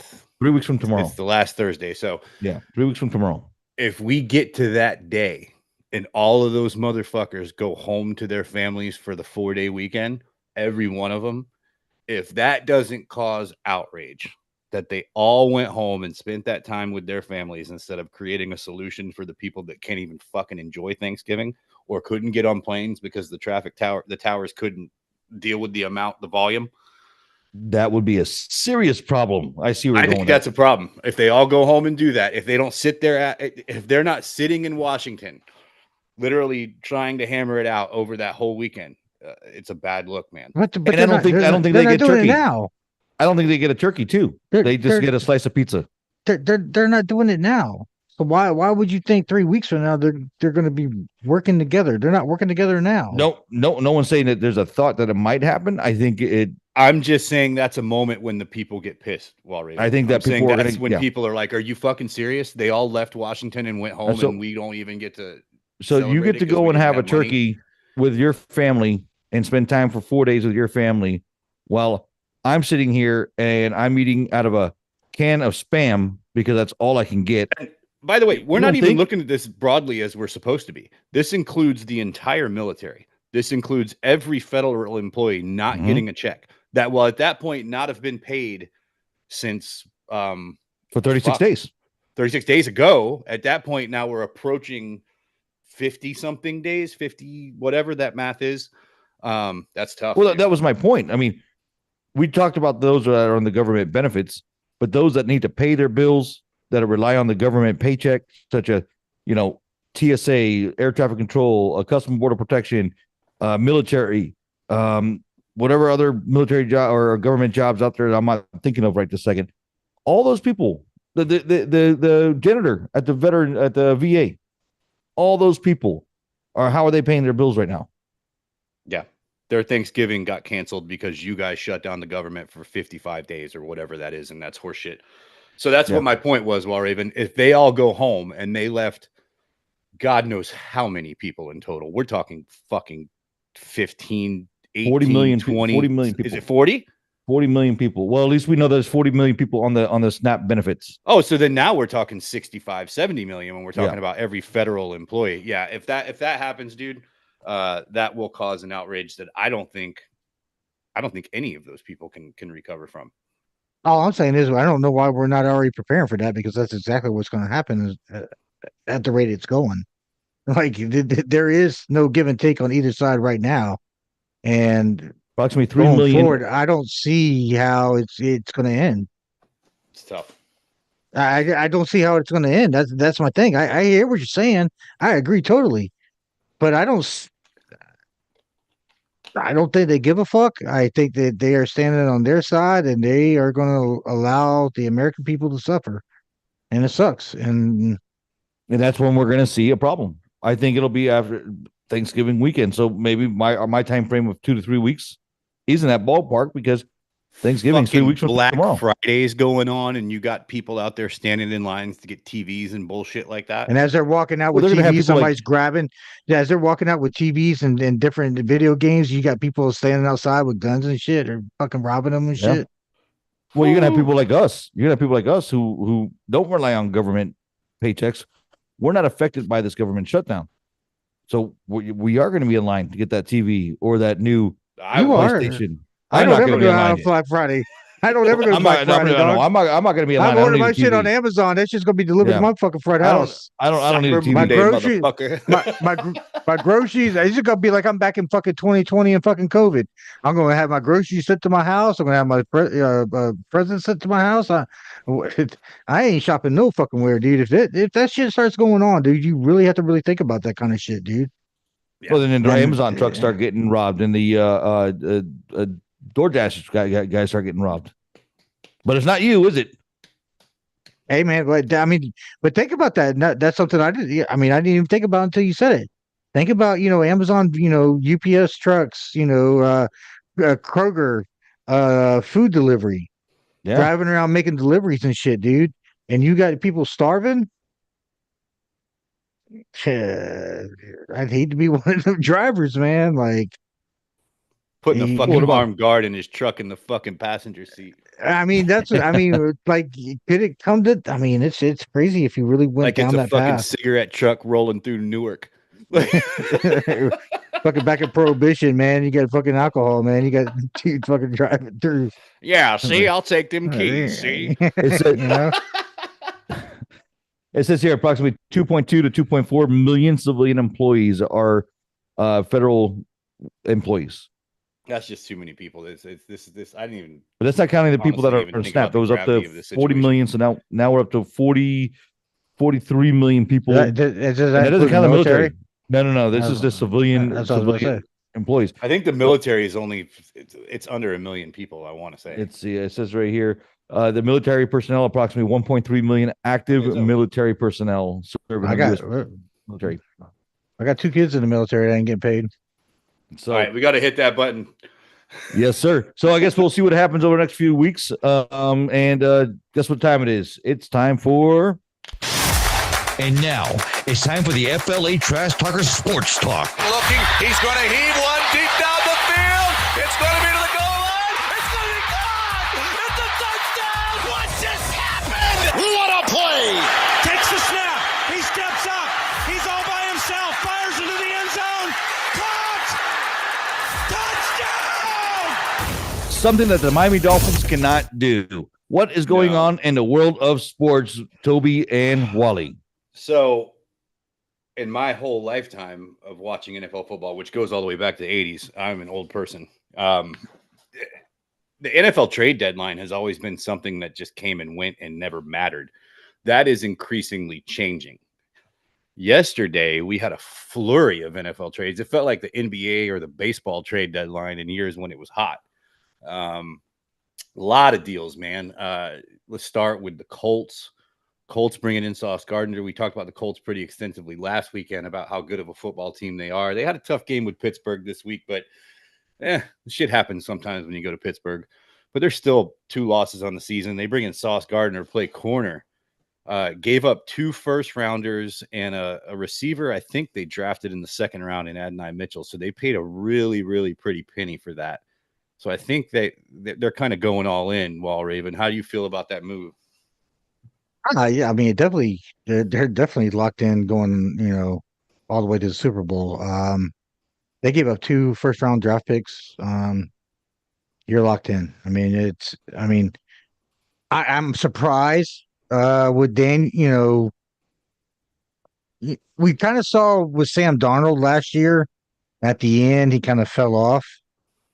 I'm worried about, did Donald turn into the old Donald at that Pittsburgh game and going forward? Oh, Daniel Jones. You're saying? Yeah, Daniel Jones. Yeah. I'm sorry, Daniel Jones. Is he going to revert back to the old Daniel Jones and be that guy he was at with the Giants? And then you just gave up 2 first-round draft picks, so that means you all in on Jones. Yeah. because you're not getting a quarterback for you. Damn sure ain't get one next year. You damn sure probably ain't going to get one the following year. So the next 2 years, you basically said you're all in on Daniel Jones going forward, and Well, I hope it works out. I hope it works out. so are you under the impression that a lot of Daniel Jones' success is really relying upon the fact that Jonathan Taylor's been such a fucking animal? Or do you Well, think it's a feed, both are feeding off one another? it has a lot to do with that offensive line being able to protect him. I think Kicksburg put a lot of pressure on him, which forced him to kind of revert to the Jones that was playing with the Well, Giants. I'm not going to go as far as saying you're wrong, but I know that any quarterback with a lot of pressure on him is mistake prone. I've watched Pat Mahomes and Josh Allen crumble when you light up that pocket 15, 16 times. Right. But but we didn't see that. I mean, even the other teams has gotten pressure on him, but he didn't crumble like he crumbled with Pittsburgh. What I'm worried about is this going to be a thing that is a constant thing with him going forward, or is he going to be able to snap back and be the Daniel Jones that we've seen so far this year? That's what I'm worried about. But by them giving up 2 first-round draft picks, the Colts are all in on this team. They think they can make a run to the Super Bowl. And it's going to be interesting to see because the Bills are playing well. Kansas City, I would be worried about. Yeah, but you damn sure better be worried about them. And then everybody, at least Vegas and everybody still has Baltimore, ready to make a run. So Well, we'll Baltimore's see. going to make a run. Their schedule lightens up pretty significantly over the next few weeks. They already got Miami's sorry ass on Thursday night, put them in a fucking coffin. So yeah, I'm with you. I think Indy's for real. I think they have a shot. I think bringing in Sauce Gardner to lock up some of those top tier receivers that you'll face, Rashee Rice, for example. You can put him on Zay Flowers and in Zay Flowers' day if they play Baltimore. The Bills are a hodgepodge of shit, so it doesn't really matter as much with them. But I'm surprised they didn't make a move. I really thought they would have brought in a receiver. Receiver or defensive tackle. Well, they lost Ed Oliver, so yeah, Yeah. So I was thinking, but definitely wide receiver. I thought that they weren't in any running on any wide receivers from no. Well, I mean, the talk last week was the guy we're about to talk about, Rashid Shaheed, going there, but he went to Seattle. So you talked about Darnold earlier. That's another asset for them. They seem to be all in. Oh, without a doubt. And I think they're a very good football team, just like the Colts. That defense is for real. Igma, whatever the fuck his name is, the wide receiver for Seattle. Oh, my Jigba. Jackson Smith Jigba. Yeah, whatever the fuck his name is, man. Yeah. Dude's awesome. Probably one of the best wide receivers in the league. And last year he was supposed to be that guy, and he didn't really, I guess, get his opportunity. But Seattle was like, DK, he was get the really fuck out of good here. last year. He wasn't elite. Yeah, yet. He was good. But getting DK out of that there, was Geno Smith. Lockett. True, but getting DK and Lockett out of there really opened it up for him. And man, he's been on fire. And Sam Darnold looks like a top 5 quarterback. Man, if he can keep that up, they're going to be scary. I mean, you still have Detroit, you still have Philly. Philly made some moves. Well, Philly, on that defensive side. Howie Roseman is out there doing Howie Roseman shit. And he obviously decided he was ready to reload that team. Jalen Phillips from the Dolphins, I get it. Not a good season for him so far, but this guy is a 15 sack type of a player if you get him going. He is. I don't know if coming off of an injury he's just been a little slow, or if ultimately that defense just isn't schemed very well, which I wonder about. But they bring in him, and that wasn't it. They went to Baltimore and got Jair Alexander at corner, who hadn't been there very long. But you may remember him from dominating in Green Bay. So, I mean, they go and get 2 defensive pieces. Howie Roseman don't play, man. That's the ballsiest GM in football right there. And that's just going to make that NFC even tougher. So, Dallas, you like what Dallas did? Yeah, but Dallas, unfortunately, is already to me out of the picture, right? I mean, can they rebound here? They're in a division with Philly. Washington, fortunately for them, has become a dud, so you don't have to concern yourself that much there. But looking around that NFC, Tampa, Rams aren't dead by any means. Seattle, 49ers, they can go on a run now that they're getting healthy. Purdy coming back, Pearsall coming back. Defense, not what it was without all those pieces that they've lost. Warner and Bosa. Yeah, I mean, Dallas can still make a run. So I'll answer your question. Yes, I like what they did, but they need to go on a run quickly. Losing to Arizona the way they did the other night wasn't a good look for them. That's what I'll say. No, and I think that's what forced Jerry Jones to make those defensive moves. I think at the beginning of that game, he had already signed Logan out of Cincy, and Yeah. I think that was going to be like, okay, well, I'm thinking that they were going to beat Arizona, and then come in the next day and say that he's signed Logan from Cincinnati, but then Well, when they got Quentin Williams when was huge because now they got two really good defensive tackles. well, so, Yeah. so when they got when Arizona beat their ass, I think Jerry had to go out and have to pull that other signing off and get homeboy for the Jets. So Quincy Williams also played for the Jets, and apparently that's the brother. And I guess Jones was pushing for that move up to the deadline and just couldn't get it done.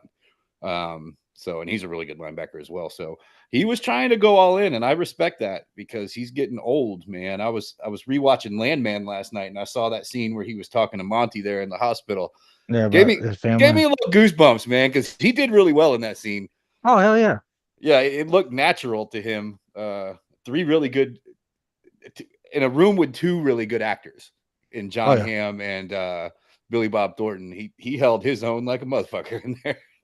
Well, I think he was talking about his family. I think that was real. I think that was actually. Yeah, so I mean that kind of applies to what he's trying to get one, man. Yeah, but a couple of weeks ago he was talking about he was on the phone with somebody about natural gas making $100 billion or some bullshit. So how much of his focus has he been on the dude? He gave up a lot though to the Jets for him. That's okay. His light's getting dim, brother. He's got to do something quick. Old Jerry ain't gonna live forever. Yeah, but he gave up a lot, man. I get it, man. I wish but Keith he could have here because he'd give us a Jerry Jones impression. But he could have done that weeks ago. Yeah. You know what I'm saying? Like same thing. Like I don't know, man. Same thing with I don't know. I just think Jerry just kind of he's his own worst enemy sometimes anymore. But the offense is good there. So, I mean, if they can get anything out of that defense, they could go on a 5-6 game win streak and find themselves deep in the playoffs. Yeah, but they only scored 17 points against Arizona? Sometimes Dak does Dak shit. Well, okay, but that's what you have to worry about. I mean, but the crazy thing is that, the Bengals, didn't the Bengals put up 41 and they still lost to Chicago? They sure as fuck did. That was a wild ordeal. 41 to 42. I mean, fucking Joe Flacco, man, just, balling over there. And then I guess Cincinnati just doesn't give a fuck because they gave up the linebacker, right? And they didn't bring anybody to stiffen up that defense. Well, I mean, because for them, they're just going to either outscore you or not. We talked about that preseason with that team. They're either going to outscore you, hit you for 46, or it's lights out for them. But it's crazy that they're doing it with Flacco. Since I lost my quarterback in all of my leagues, Jaden Daniels, to a gruesome elbow injury. That's pretty gross. That was fucking sad, man. I it's very disappointing. But I did do this because I have Joe Flacco on one of those teams, and that team was called the Cobra Commanders, and it had a Cobra Commander guy that was wearing Washington gear, and I went ahead and did this because Joe Flacco is my new quarterback. I'll let you see it. I renamed my team a Flacco Seagulls. Oh, and nice. I made that picture. Nice. So that's who we are now. I believe he's going to go off the rest of the year, man. I really do. Yeah, but too bad he doesn't have a defense to, to help him make the playoffs because I think they'd be a really good team in the playoffs. But Yeah, for 'cause- whatever reason, Cincinnati Baltimore is struggling. I mean, they're starting to get their rhythm back. But that division's still open. I mean, what is Pittsburgh? That's what I'm saying. 6-3 is beatable. You No, can catch they're that. 5-3-1, I think. Pittsburgh? Remember, they got a tie. Don't they have a tie? No. That No, was, Pittsburgh don't have a tie. Green Bay and Dallas. Oh, there's got Green the Bay and tie. Dallas. That's right. Yeah. Pittsburgh's out there. I think they're 6-3 now. 5. Or 5-3. Do they have a bye yet?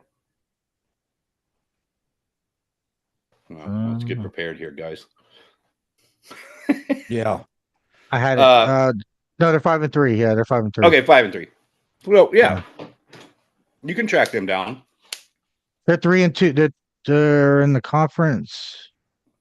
They're 4-1 in the conference. Baltimore's in second at 2-3 in the conference. Bengals 3-2 in the conference, but overall they have. Oh, I guess They're on a bye Baltimore this week. Are they 3-5 or 3-6? They're 3-6. They're on a bye That's this tough. week. That's tough. Yeah, it's a tough thing, but 11 wins get you in. We know that.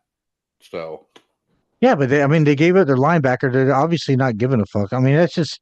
I mean, Jamal Chase is probably one of the best, if not the best wide receiver in the league. It's sad we're not going to see him and those other guys in the playoffs. With that talent. yeah, Chase Brown, they got all the tools, man. T. Higgins, it's tough, but I think Joe.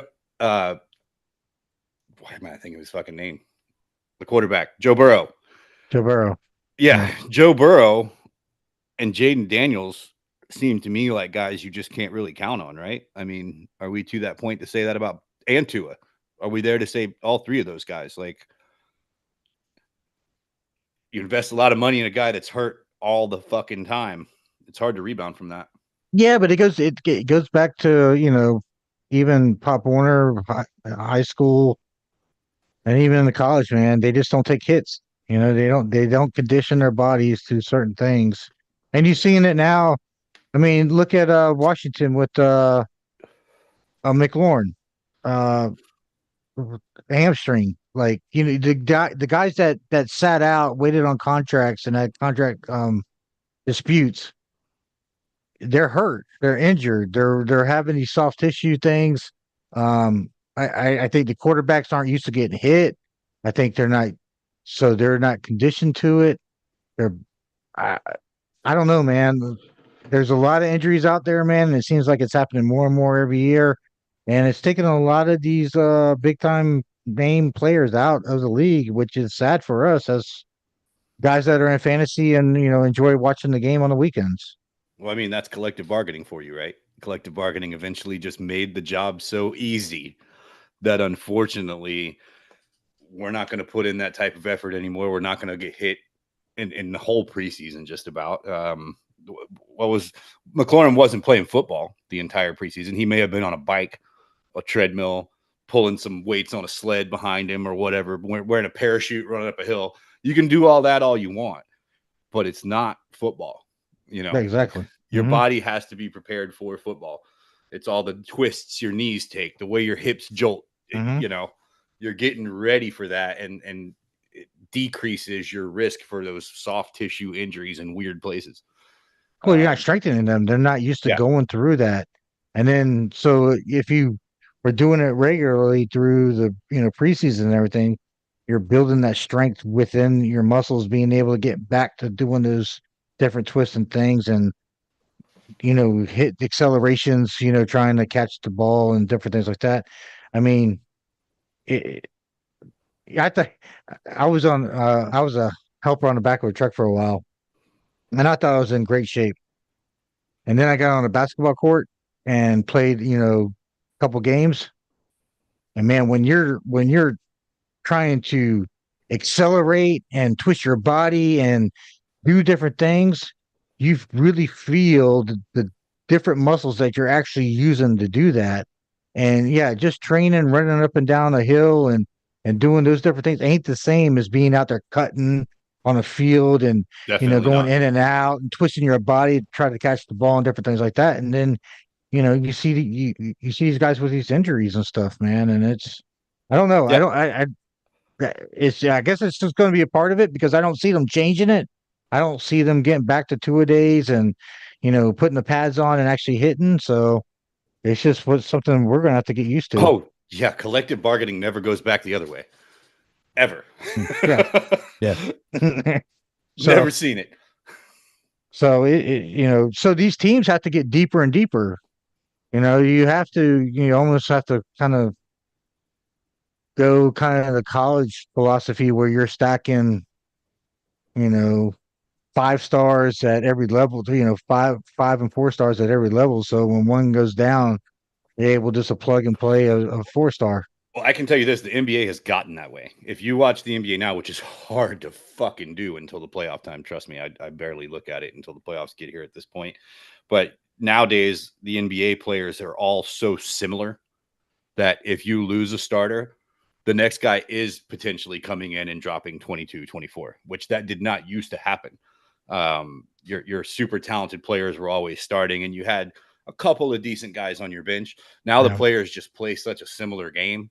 It's a lot of 3-point chucking, as you know.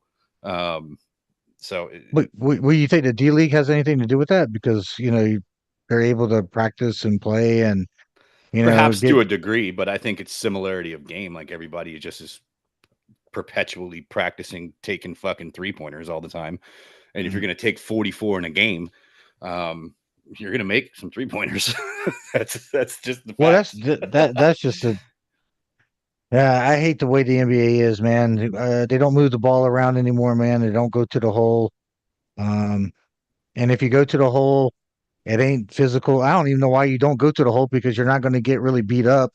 If you get slapped on the elbow, it's a foul. Fucking wreck.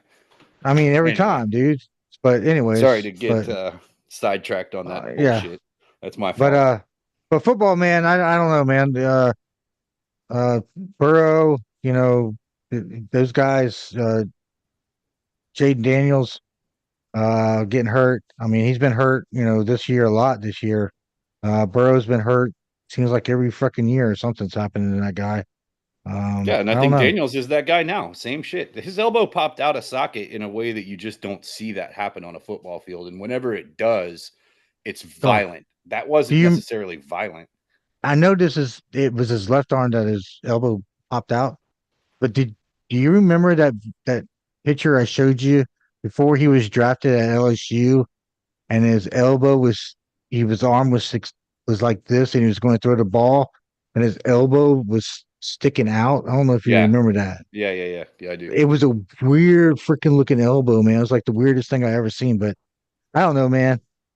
He's built more like a basketball player than a football player. I think you know that. Oh yeah, I mean, he hasn't really put any size on himself. Yeah, he's a twitchy guy. I wonder if this will be a changing moment for him where he hits the weights a little harder and does those things. What do you think? For me, it would be. I've popped a hamstring this year. I've tweaked a knee. I've now popped my elbow out of socket. I've missed, he's only played 4 fucking games. I want to say 5 games. Yeah, but how much weight is he going to put on where it doesn't take away from his mobility and his speed and quickness? Well, he's got to worry about. He's going to probably worry about that too.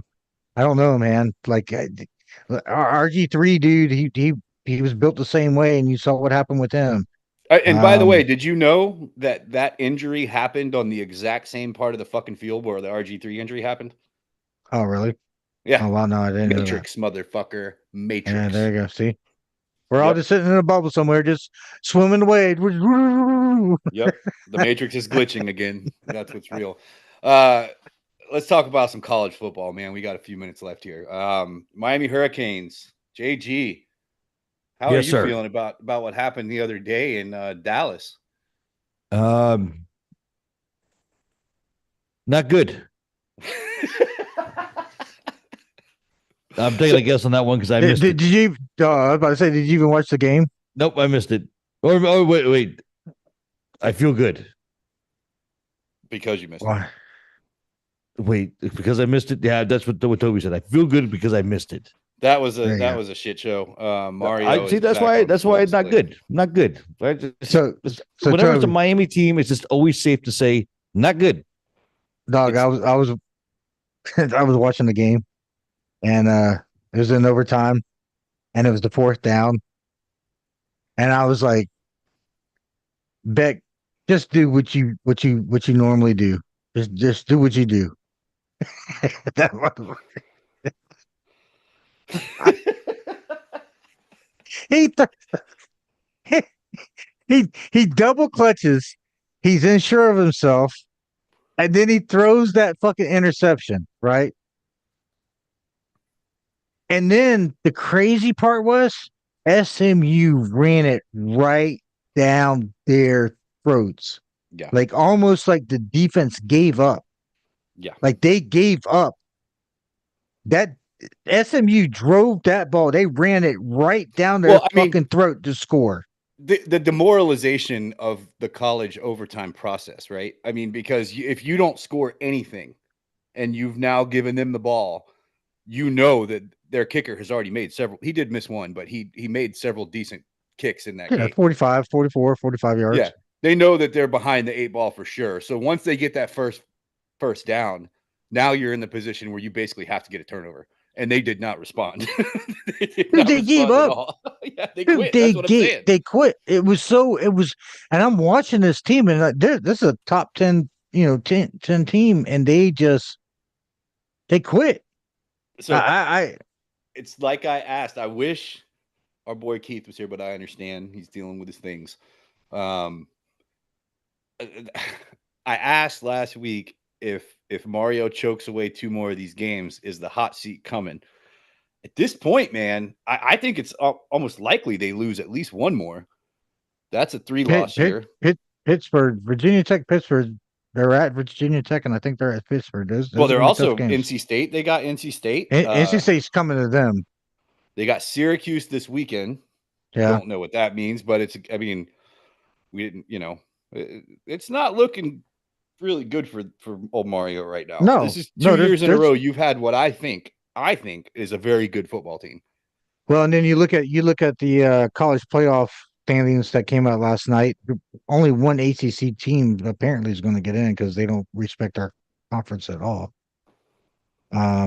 So gave them no reason to think otherwise. I mean, dude, they're good. I think Virginia and Louisville and Georgia Tech are decent teams. Miami's a decent team. Pittsburgh's a decent team, but these are just decent teams. I mean, you'll never know what's going to happen until you get on the other side of the ball, well, you get to the playoffs, and if 2 or 3 of these teams get in, we'll find out what they have. But I don't think I know, but no, they're only saying 1, so it's only be the ACC championship winner. But yeah, I mean, I don't know, man. Like, I think Miami, they have to make a change because this is the second year in a row, dude. That last year they had the number 1 pick in the NFL. You saw how the end of their season went, and right now the second part of this season is heading down the same way. And it's what do you do? Team with probably 7 NFL starters on their starting lineup, right? 7, maybe 8. Definitely 3 offensive linemen for sure. Beck is going to play in the NFL. Whether or not he starts is another question. Ruben Bain for sure. The guy on the other end is also going and starting in the NFL. Well, they're going to get drafted.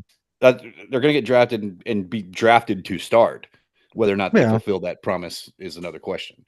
But that's a lot of talent. Last year they had a lot of talent, and they blew the best quarterback in college football. Still lost 4 games.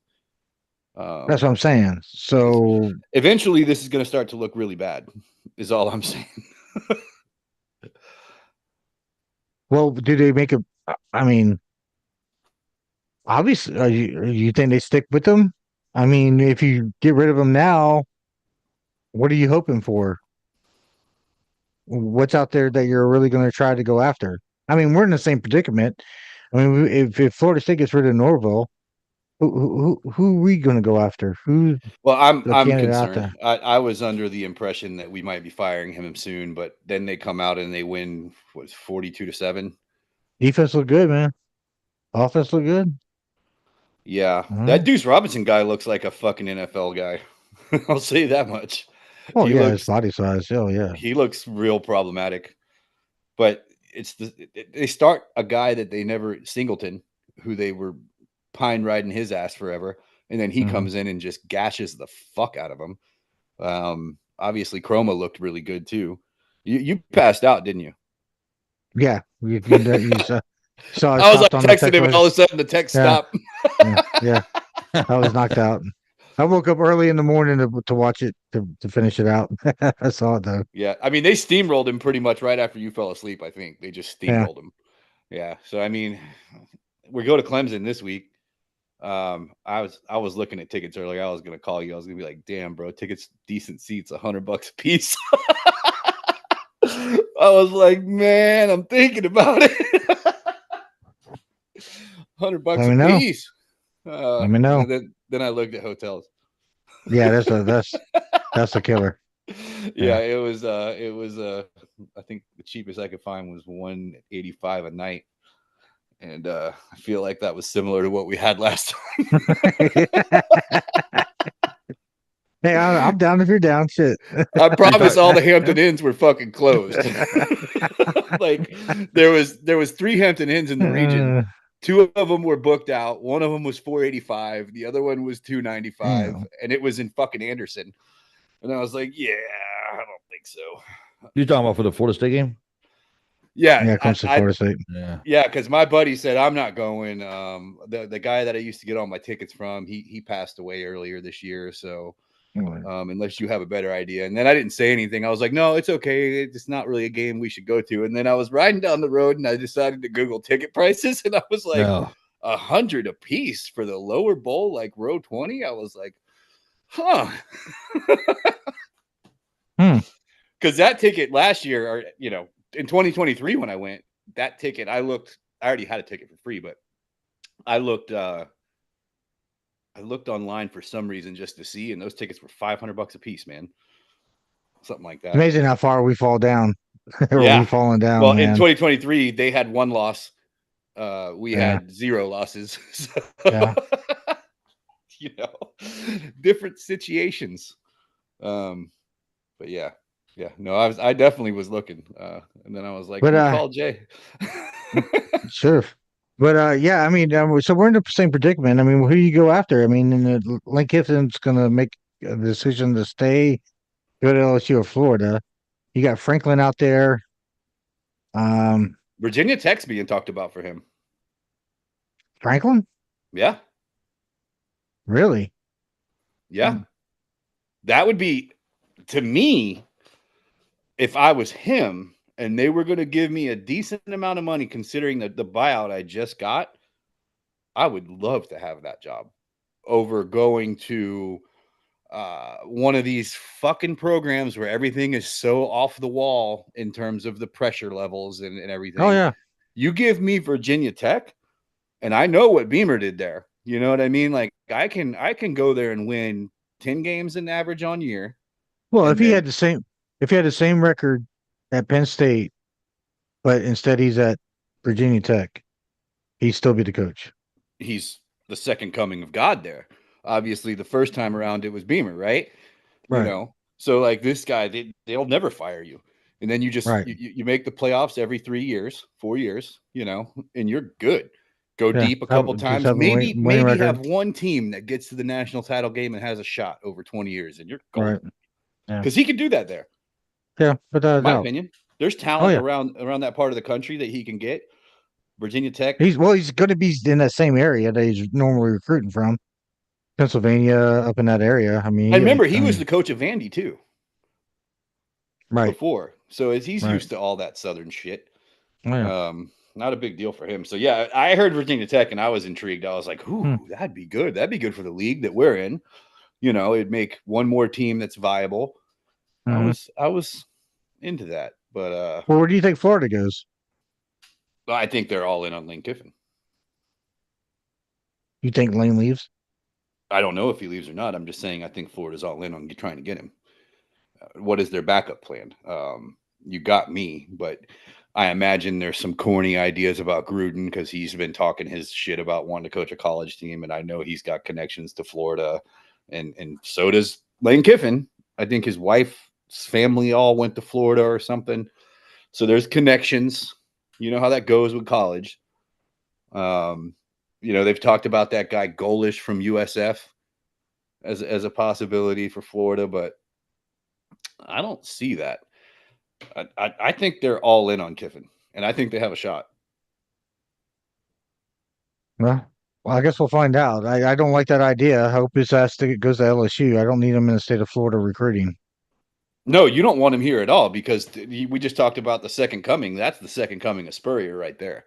That's a guy you don't want in your backyard fucking around with your shit. That guy's tough because he's still relatively young. I feel like he's my age. I think he's like without a doubt.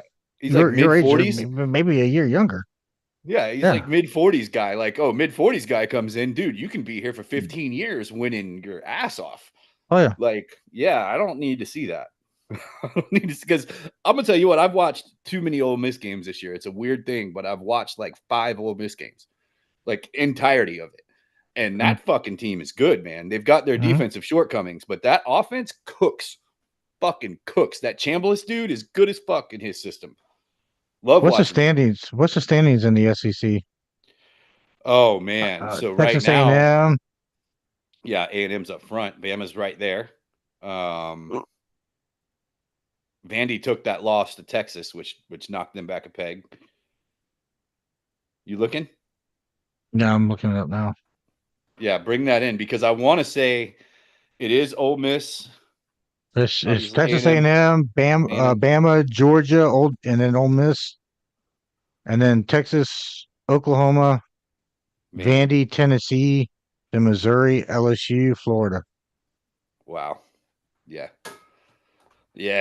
It's going to get real spicy there the next few weeks because Bama plays who this week? Who's Bama play? LSU. Yeah. Okay. That's spicy. So, if I'm Kiffin, I'm not going to Florida.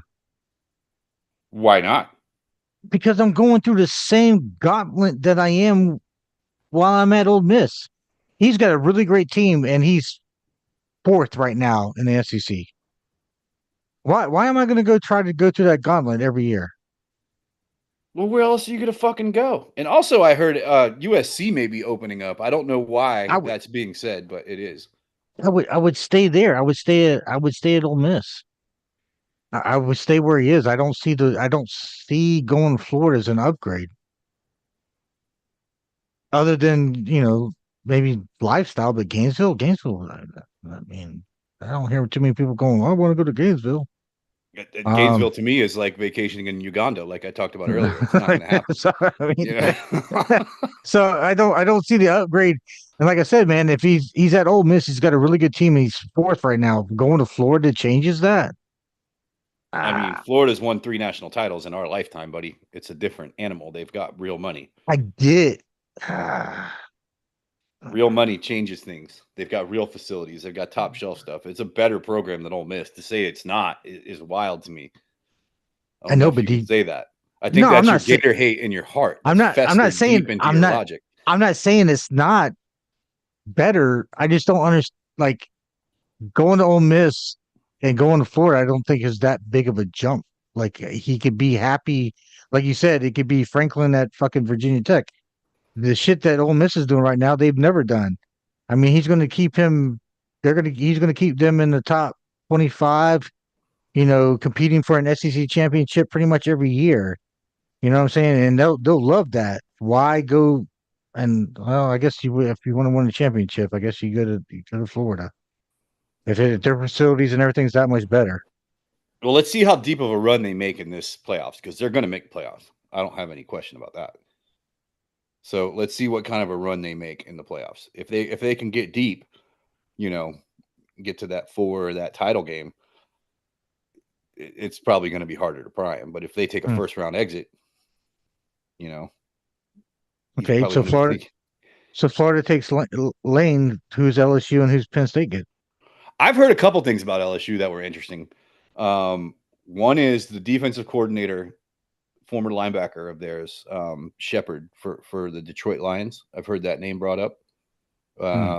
I've heard the guy from Tulane down the road brought up. Obviously, I've heard Lane's name brought up. I don't buy that one.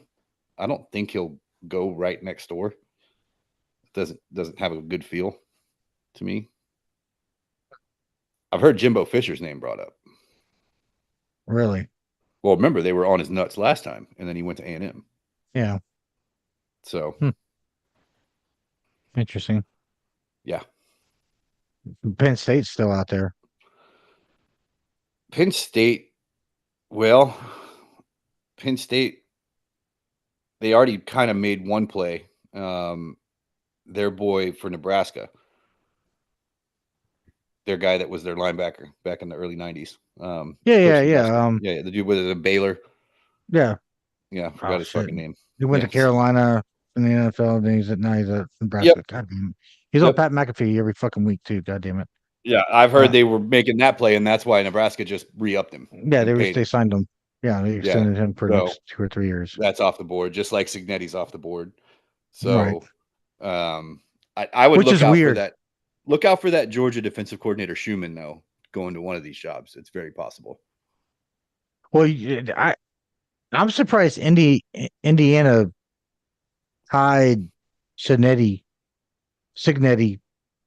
for an 8-year contract. Yeah. And I think colleges are going to go to shorter terms because I don't think they want these big buyouts. I get that they can offer a lot of money and spread it out, but the end game just doesn't make sense anymore. I think more colleges would be smarter by going to a 3 to 4 year contract and then that way you give them 2 years and then you're only having to buy out 2 years instead of 6 years, which is like usually over $50 million or, whatever. But the problem with that concept is real simple, man. No, they're not going to sit there and agree to those terms amongst each other because they always want the ability to outbid you. And if they're going to have to outbid you with 2 more years, that's how they're going to outbid you. Alabama, LSU, Penn State, Michigan, they ain't never going to go for that shit. Ohio State ain't going to happen. So, why? You may strategically attempt to do it, but the guy next door doesn't have to. And that gives him the leverage to beat you in a bidding war. Yeah, but okay, so did you put them in a hole and they have to worry about firing their coach and they have to spend $50 million when I don't like how things are going and I want to get rid of my coach? It's only going to cost me $20 million. I got $30 more million than fucking Michigan because they decided to hire their coach for that long a time for that amount of money. I just think it just makes more sense for colleges to go to a shorter contract. So when they want to if and when they want to get rid of these coaches, the buyout isn't as much. I agree with you 100%, but it's just getting the programs in line to even do that. Like some programs will do it, some won't, and that's where it just won't ever work because they're just not ever gonna. There's pride involved. They don't want to lose out on their guy.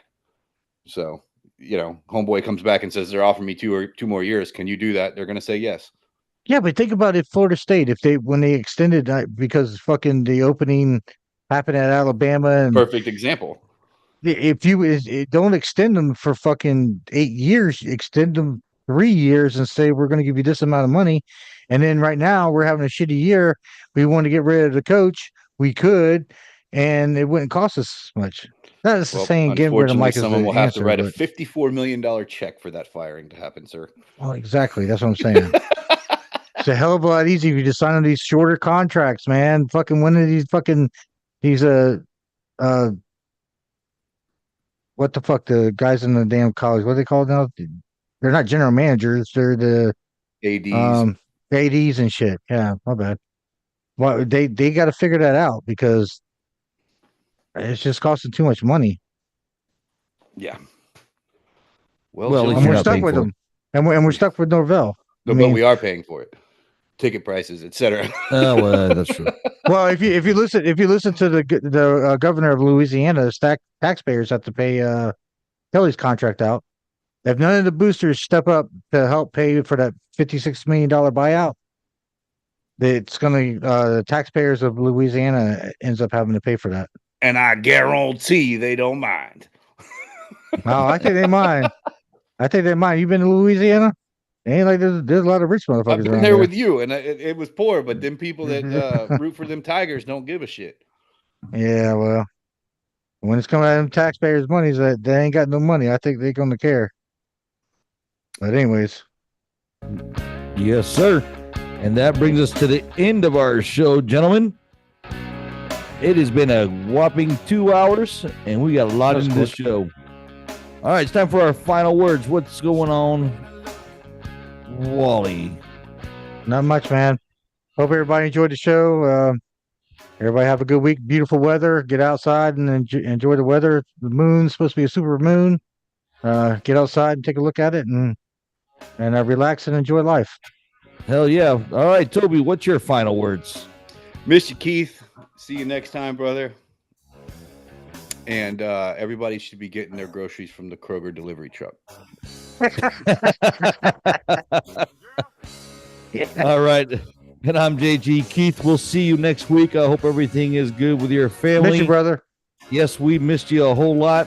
I'm sure they definitely missed you during the sports section, but you'll be here next week to hopefully fill in that gap. All right, boys. It was harder without Keith. It was definitely harder. All right, boys, it's time to get out of here. I will see you guys next week. All right. And that's it for today's episode of the FLA Trash Talkers. Thanks for hanging out with us today. If you had fun listening, we're doing something right. So make sure to hit that like and subscribe button, and make sure to share the show with all your friends. New episodes are live every Wednesday from 7 p.m. to 9 p.m. on YouTube, and you don't want to miss the next show. You can watch all of our shows on YouTube. Just search for the FLA Trash Talkers Podcast. Until next Wednesday, the world is hectic, so don't take everything so seriously. Don't get so offended, and keep talking trash. We'll see you on the next episode.